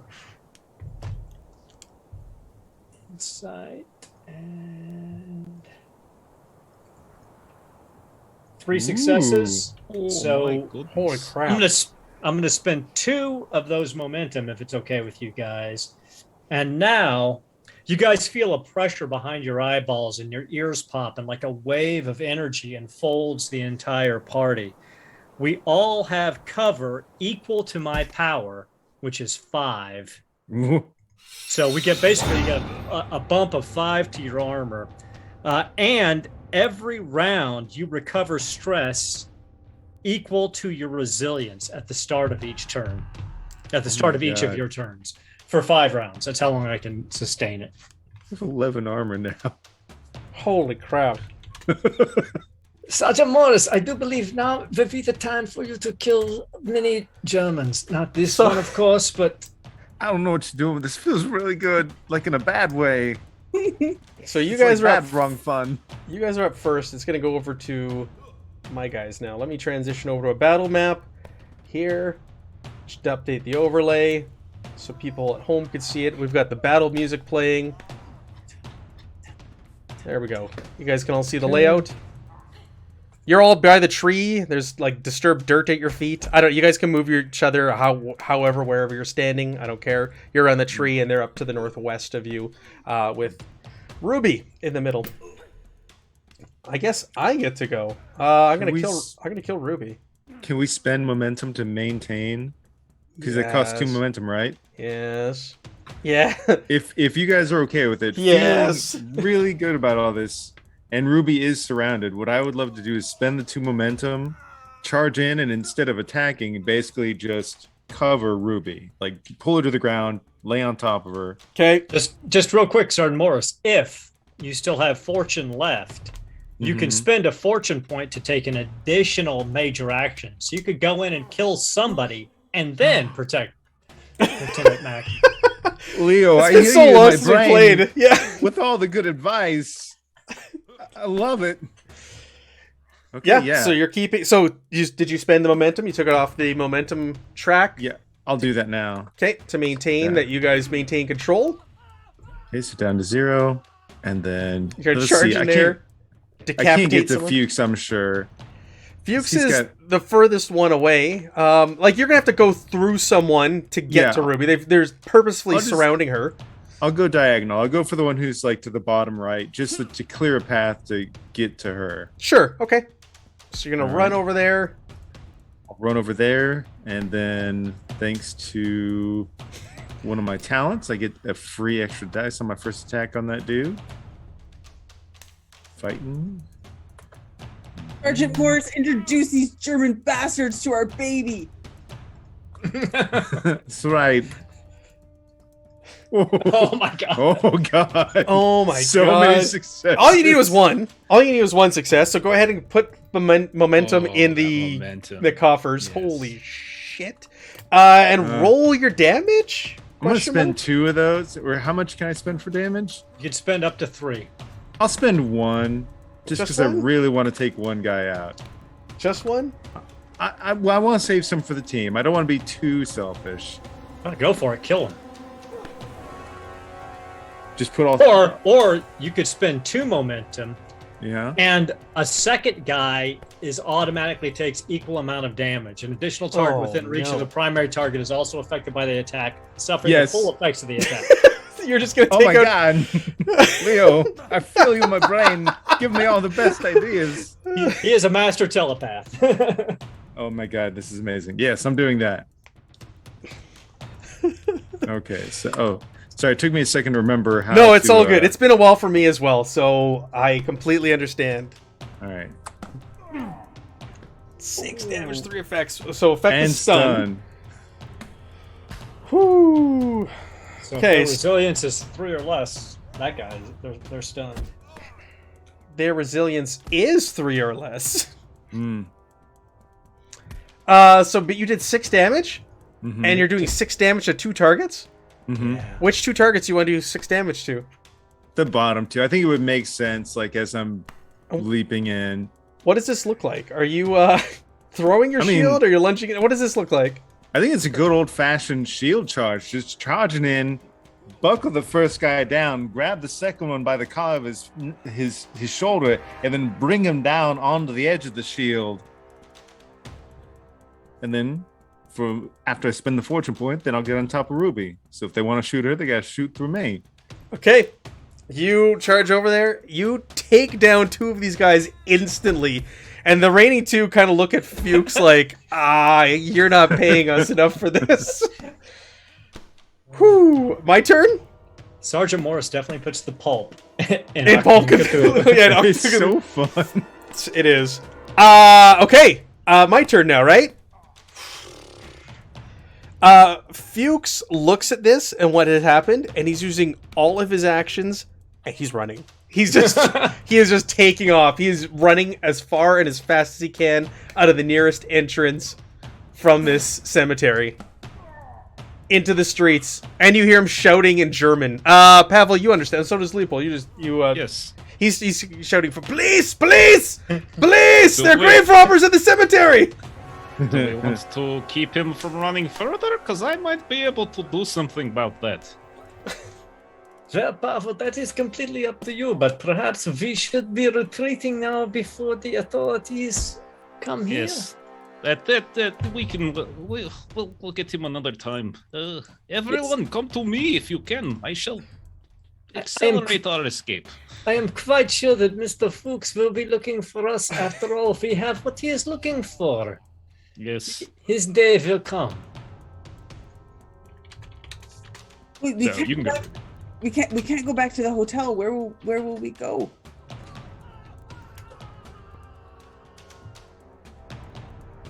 Find a new hotel. Well, Pavel, did you not say you had contacted the city, an old Fraulein Yes. friend? Oh, Perhaps yes. we should go see A her. former very steamy lover by the name of Isabel Essman. Yes. Isn't she like 80 years old? So what is don't shame. sorry. Yeah, it's your turn. So yeah, you got Right, these 2 right. dogs. So whatever there's you still guys 2 are more, so there are 2 more. if we're not trying to like root him before he gets away, then Ruby should go. Okay, Ruby, you can go. Or I can root these guys and make it so that they can't attack. I can't remember. Are there opportunity attacks in this game? Not No, really. not Yeah. not Okay. not from what I remember. All right. Yeah, Ruby, you should knock yourself Well, I'm kind of knocked out. Sergeant Morris did that for me. out. So, like we're on the ground. Is that yes? At least that was my intent, to keep you from getting shot. That's fair. I appreciate it. So there's nothing really that I can do because I'm incapacitated at this moment. I mean, if you want to go, I'm not gonna like hold you. Yeah, I want to go after one of these one of the remaining thugs to incapacitate them or to stop them from running away. By all means, Okay. don't let me stop you. Remember, no guns have been fired yet. Absolutely. And Everything has been silent. So, thumb knife time. What is it? What do we? What do you want to do, Ruby? Well, no, it sucks. I'm gonna like jump on one of the most closest of thugs to like bring him down to the ground, and yeah, I have my thumb knife pressed to his neck. Okay. So we're gonna like do a grapple. Yeah, let's do it. Under athletics, yes, and Okay. agility, It's perhaps.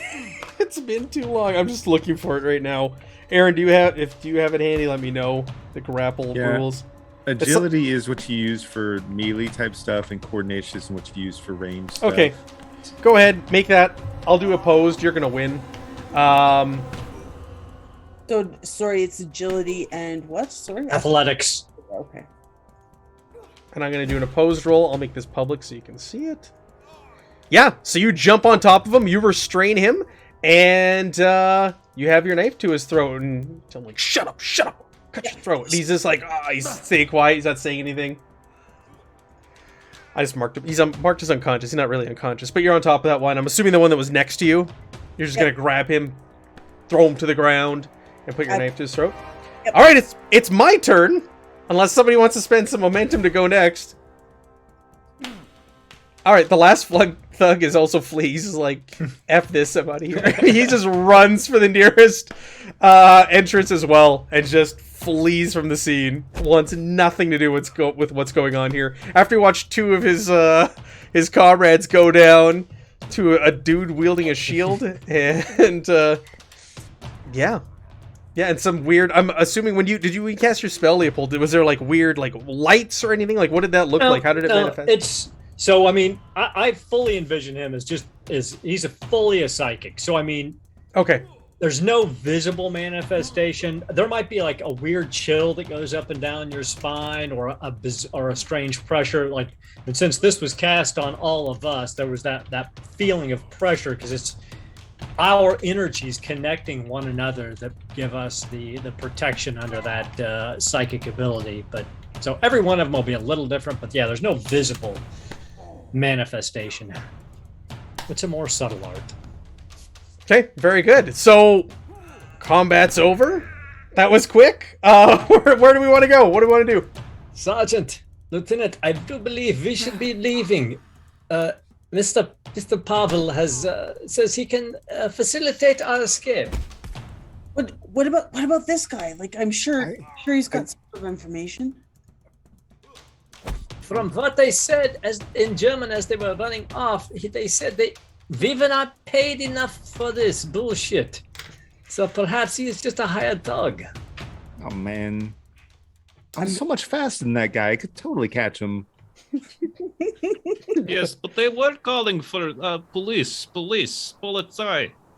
And based on our information we have, Mr. Fuchs is part of the German military under Nachwurf, and we are in a German-occupied city. Perhaps we should make the better part of valor and depart. I mean, I suppose better is, relative. But yeah, all right. And All right. yeah. Or tonight's your lucky night. Now forget everything that you saw. Otherwise, my friend Sergeant Morris will visit you in your nightmares. He says in German, "Thank you, Fräulein, thank you," and he runs off. You don't understand it, but Leopold and Pavel do.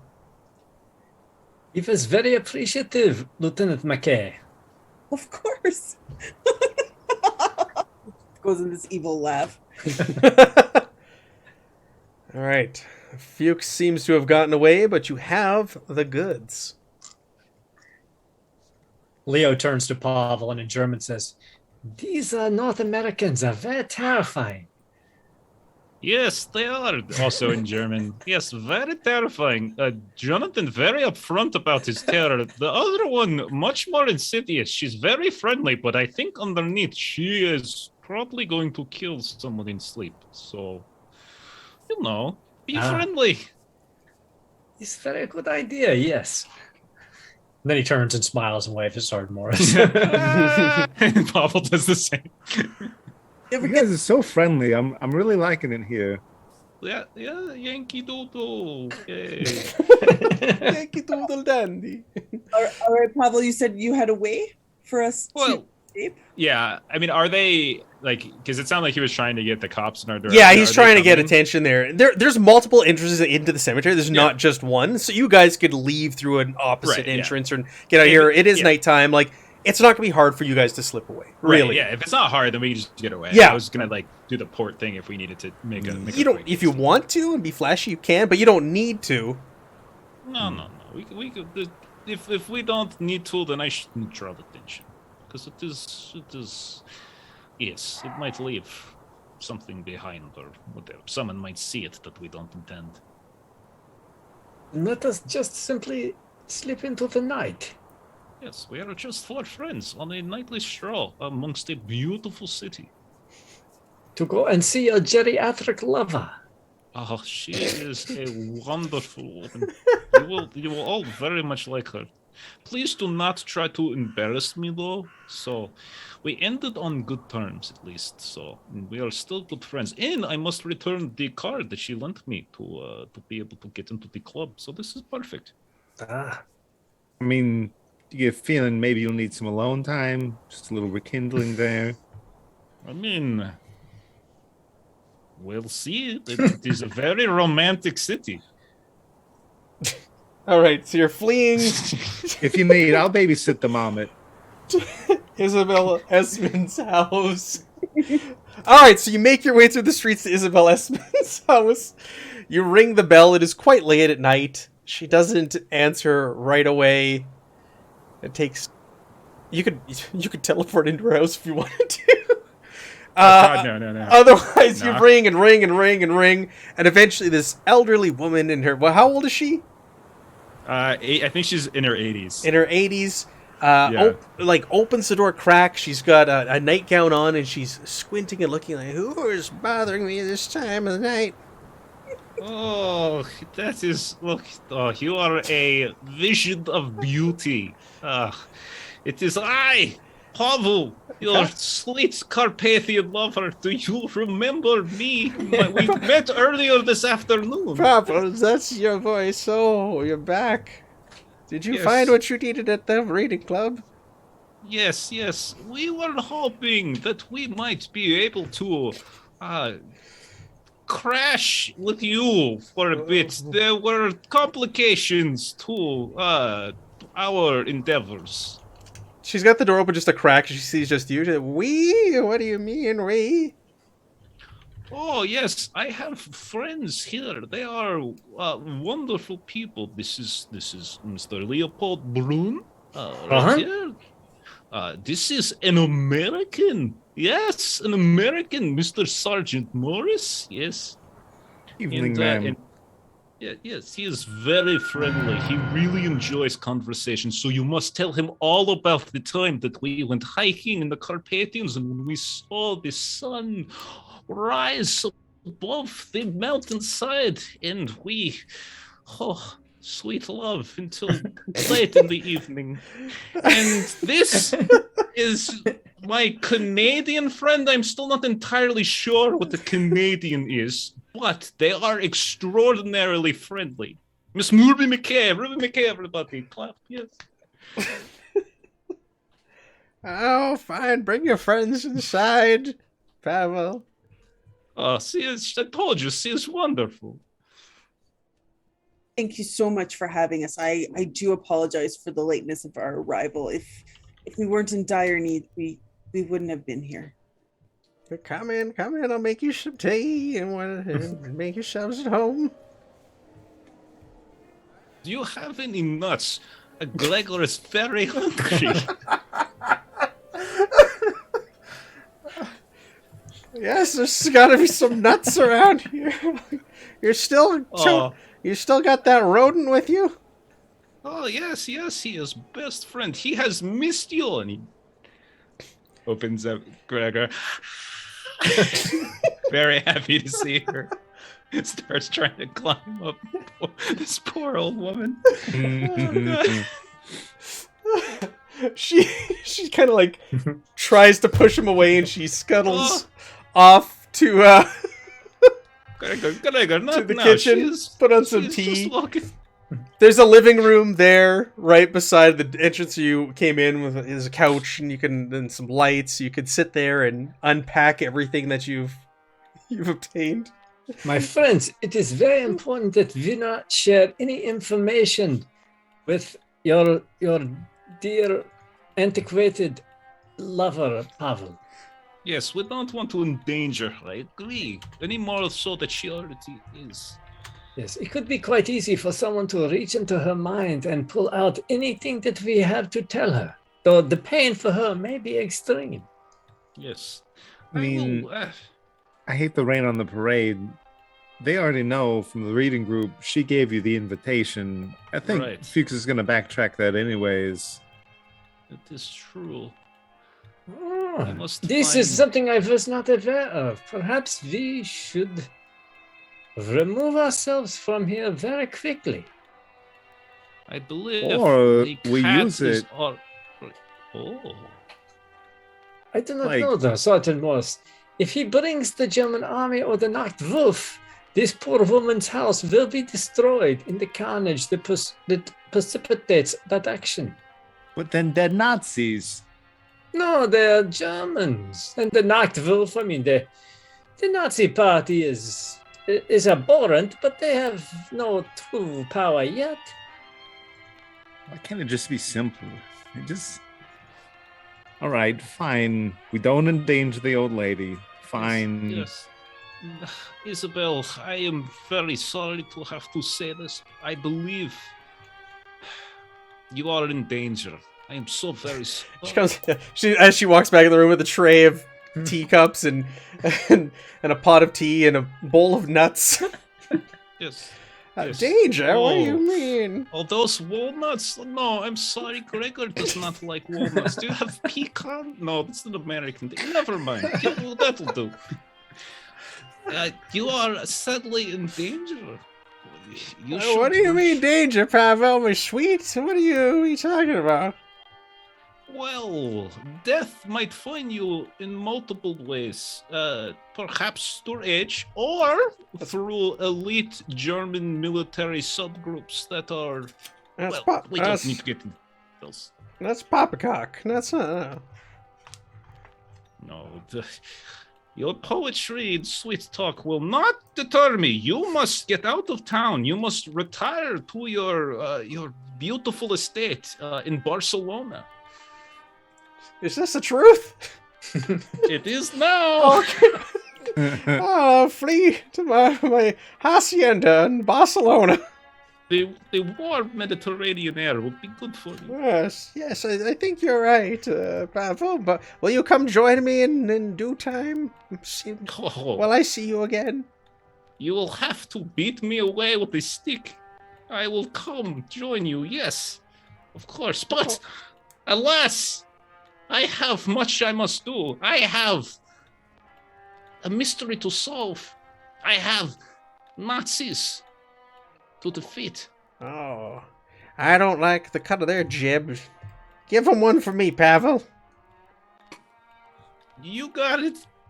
I will definitely do that. You have really perfected the Midwestern American vernacular. I'm very I've been impressed. practicing. It shows. I'm It really a does. worldly woman. You are indeed. That is why we get along so well. Now, I'm like a chameleon. yes, indeed. Yes. Now, if you should pack some things, we have a few things to discuss. But pack only what is essential, and we will help you to get out of this city. She slowly starts making her way up the stairs. After some time, you can hear like a trunk being dragged across the floor. Pack light. All right. So, Sergeant Morris, before we depart, do you care to show us what you have found in the box? Yeah. What is in the box? What's in the box? There you go. So you produce the book, and there's something wrapped up in an oilskin. A small object, probably about 3 inches tall. It's heavier than it looks. Very heavy. Feels promising. Here you go. We gotta get my Neanderthal hands off of that. So Leo will gently unwrap it. He's an academic. He'll take an interest in it. So you unwrap it, and there's about a 3-inch tall figure carved from highly polished black stone or material of some sort. You don't really recognize it looking at it, what it's carved from. It's exceptionally heavy for its size, but it's intricately detailed and dressed in ornate robes that are reminiscent of those of Greek or Tibetan monks. And the subject is neither clearly male or female. And it appears to have one articulated arm. And there's a faded label on the front of it, like written like on pen and paper on the front of it. It says, in German, it says, an ancient compass, ?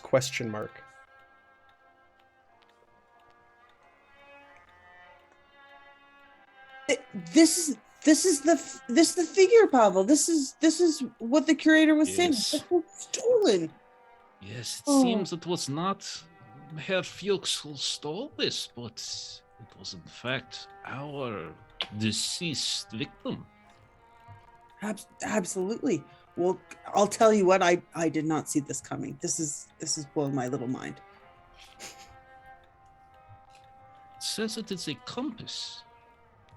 Perhaps the journal will illuminate the meaning of that note. Absolutely. And then I'll move over and start pouring tea for everyone. Sure. The book itself, when you open it, you notice the first page has been torn out.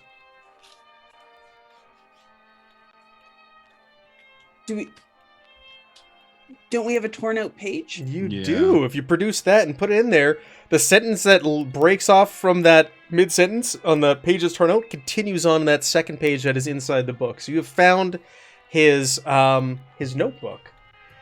It is really thick. It is filled with jumbles and scatters of notes. So if you make me a Reason Academia test, you can quickly ascertain and glean information from it. Otherwise, it'll take weeks to study this thing and get all the details from it. So go ahead, and just one success. Anybody and everybody can make me this roll. One success, Reason and Academia. 2 successes. Beautiful. Sticks of pie. Yeah, whatever. Yeah. Feels silly rolling it. This is the end of Vienna anyway. So Yeah. Erlichman began translating the Black Stone, trying to trace the ancient origins of the Germanic peoples. There appears to be some sort of powerful ancient artifact that was split up in antiquity, and the parts hidden in 5 far-flung locations scattered across the globe. One of these locations is the Eternal City itself, Rome. The artifacts are reportedly from the lost civilization of Atlantis. A German expedition has recently brought back a manuscript from Tibet that corroborates the information found on the Black Stone. And Erlichman is convinced, or was convinced, that someone within the Wehrmacht is determined to collect the artifacts and intends to use them as the basis of weapons research for the Third Reich. That is what you glean from this.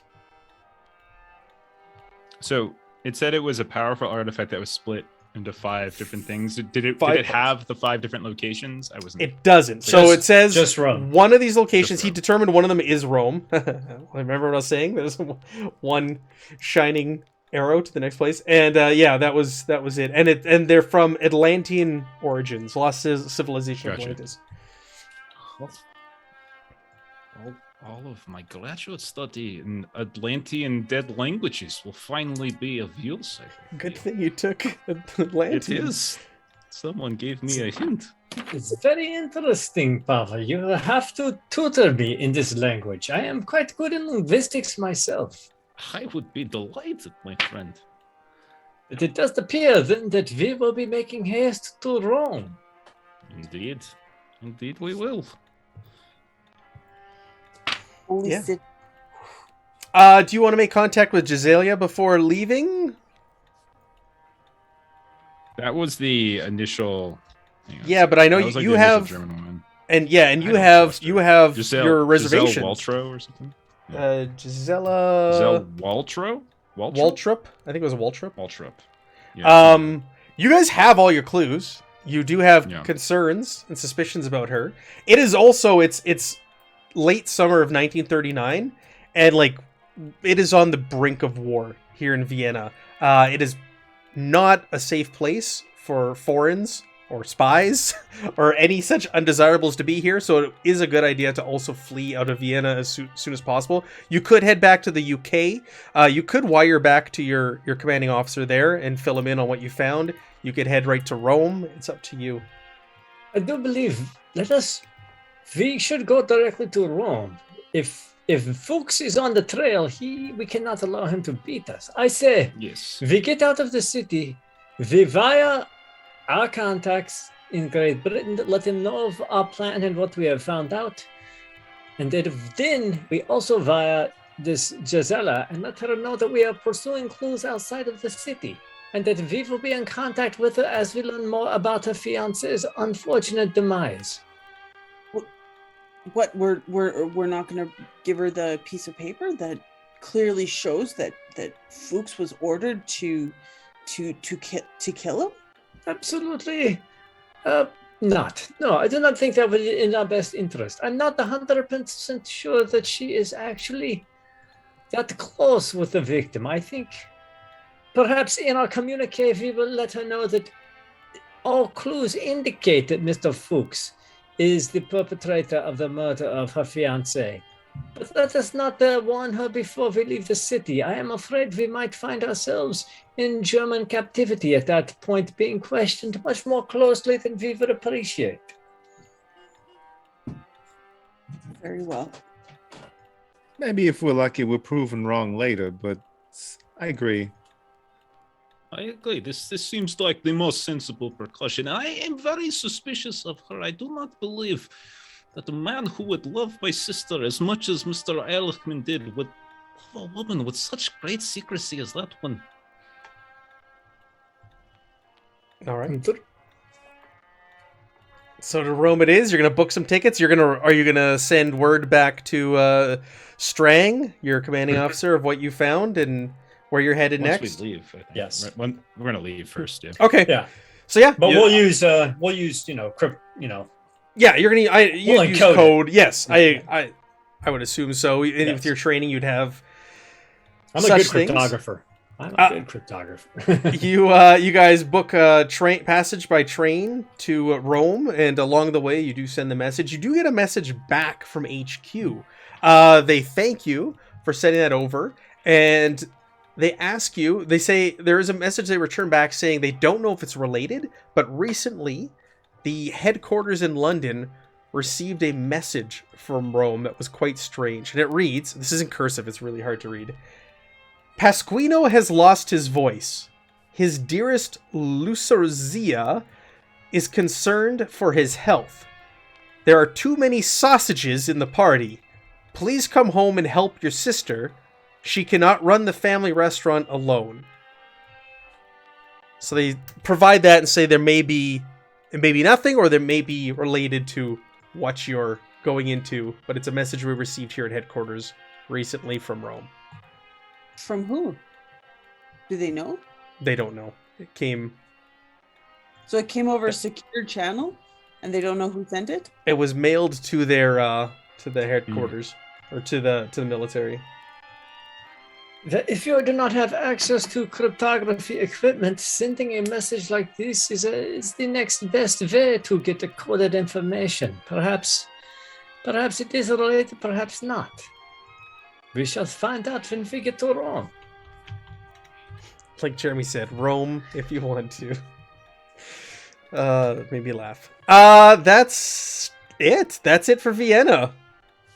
We are done. We finished it tonight. I wasn't sure if we were going to or not. I wasn't sure if we were going to have time for combat or not. But when we've got Jonathan Morse in the party, combat is a joke. Oh, no. We've seen otherwise. What, when you're facing, like, super robo Noctwolf? Or just if they have better numbers or, stuff can happen. That's true. Okay. Yeah, so that's it. That's it for this chapter. That's it for Vienna. We're heading to Rome. Well done, everybody. It was good. I apologize to Jeremy and Aaron for having to sit there for an hour as we hashed that out, but hey, it was my idea to split the party last time, so it's really on me. There you go. I got to kill 2 people at once. I'm good. But there was a lot of information. I know there was some confusion at the last session of why you would need to go to each, but there was information divided between the 2 locations. It wasn't clear in the note. But now you guys have gathered all of the clues and all of the info before leaving Vienna to head to your next destination. So well done. Let's do a round table. Jeff, what do you got going on this week? Well, between now and next week, Thursday. Sure. Let's see. Friday, so tomorrow night, we're playing some Traveler. Should be finishing up the opening scenario of our Deep Night Legacy game. Saturday, we are back to One Ring 2nd edition. As we were 17, 18 episodes in, having a lot of fun with that game. And new content just dropped for One Ring this past week as the PDFs came out for Ruins of the Lost Realm, I think it's called. Yep. Lots of really good stuff in there. And then Monday, you can catch Matt and Jeremy as we're playing some Savage Worlds as we're back to Deadlands, which is good times. Yes, it is. Megan, what games did you get to the table last week, if any? No, I have some free time on my hands here for the next couple of weeks. So one of the things that I've always wanted to do is knock down a top 100 list. So I found a top 100 classic board games, and I'm going to knock them off. So I have, really? Yeah. Do you own all of them? I do not. However, the ones that I do not, I'll find virtual versions for and go from there. Cool. I just bought a game last week that we'll have to try at the group. It's called Australia, and it's like Martin Wallace. Yes, a Cthulhu railroad building resource managing game. I've tried playing a solo. It's really fun. So we'll have to get that to hit the table with our group, Megan, here locally. I'm all over it. Martin Wallace. Yes. Jeff knows. Jeff, do you own that one, Jeff? I love Martin Wallace. No, I have other Martin Wallaces, but he's one of my favorite designers. Yeah, absolutely. Yeah, it's a cool mashup. I know the game though. Yeah, I definitely want to play it, but it's one of those like semi co-op ones that always are weird with some of my groups. And it's a small number count. It's like 4 players. Yeah, it's 4 players. It's a sequel to A Study in Emerald. Do you have that one? Yes. I have that one as well. I did. That Martin Wallace I did game. have that. We played it, traded away, but yeah. I love. It was very good. So, A Study in Emerald is a short story that Neil Gaiman wrote based on Sherlock Holmes fighting Cthulhu, kind of the Cthulhu cults. It's basically like Cthulhu has like the old gods have already risen, they're already up, etc. And so Sherlock Holmes is doing an investigation, like a normal Sherlock Holmesian investigation in a world where the elder gods are, all the Cthulhu mythos are thing.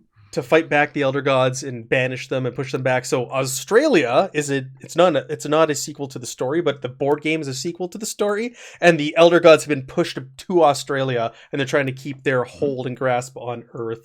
So awesome you're kind of giving back. It's awesome. I know, right? Yeah. Cool. Aaron, what do you got going on between now and next Thursday? Pretty quiet, actually. Playing some Pathfinder 2nd Edition locally on Saturday, running one of the APs. But then next Wednesday, we're actually having the actual finale of Lex Arcana on Garblag Games. And then Thursday on Garblag, it'll be Cyberpunk Red before we play some more Starfinder. Woo-woo! That's right. That's it for me. Jeremy, you have something in particular you're plugging. What is that? Yeah, I'd love for you to check out Aaron Reese on Patreon. You've got comic books, you've got artwork, RPG assets, some maps. It's good stuff. Check it out. Good stuff. All right. Well, thank you everybody who joined us. Thank you, Raiders. Thank you, Modifius, for rating us. Much appreciated. And like Aaron said, we'll be back next week, Thursday, with Starfinder. We alternate between this and Starfinder every week. So back to the Horizons of the Vast campaign, where the colony is quickly losing trust in the leaders of their colony. So we'll see how that progresses. And I'll be playing in Jeff's awesome Deadlands campaign along with Jeremy on Monday night. So join us over there on Adventures in Lollygagging here on Twitch at 9 p.m. Central Standard Time. Have a great night, everybody, and we will see you next week.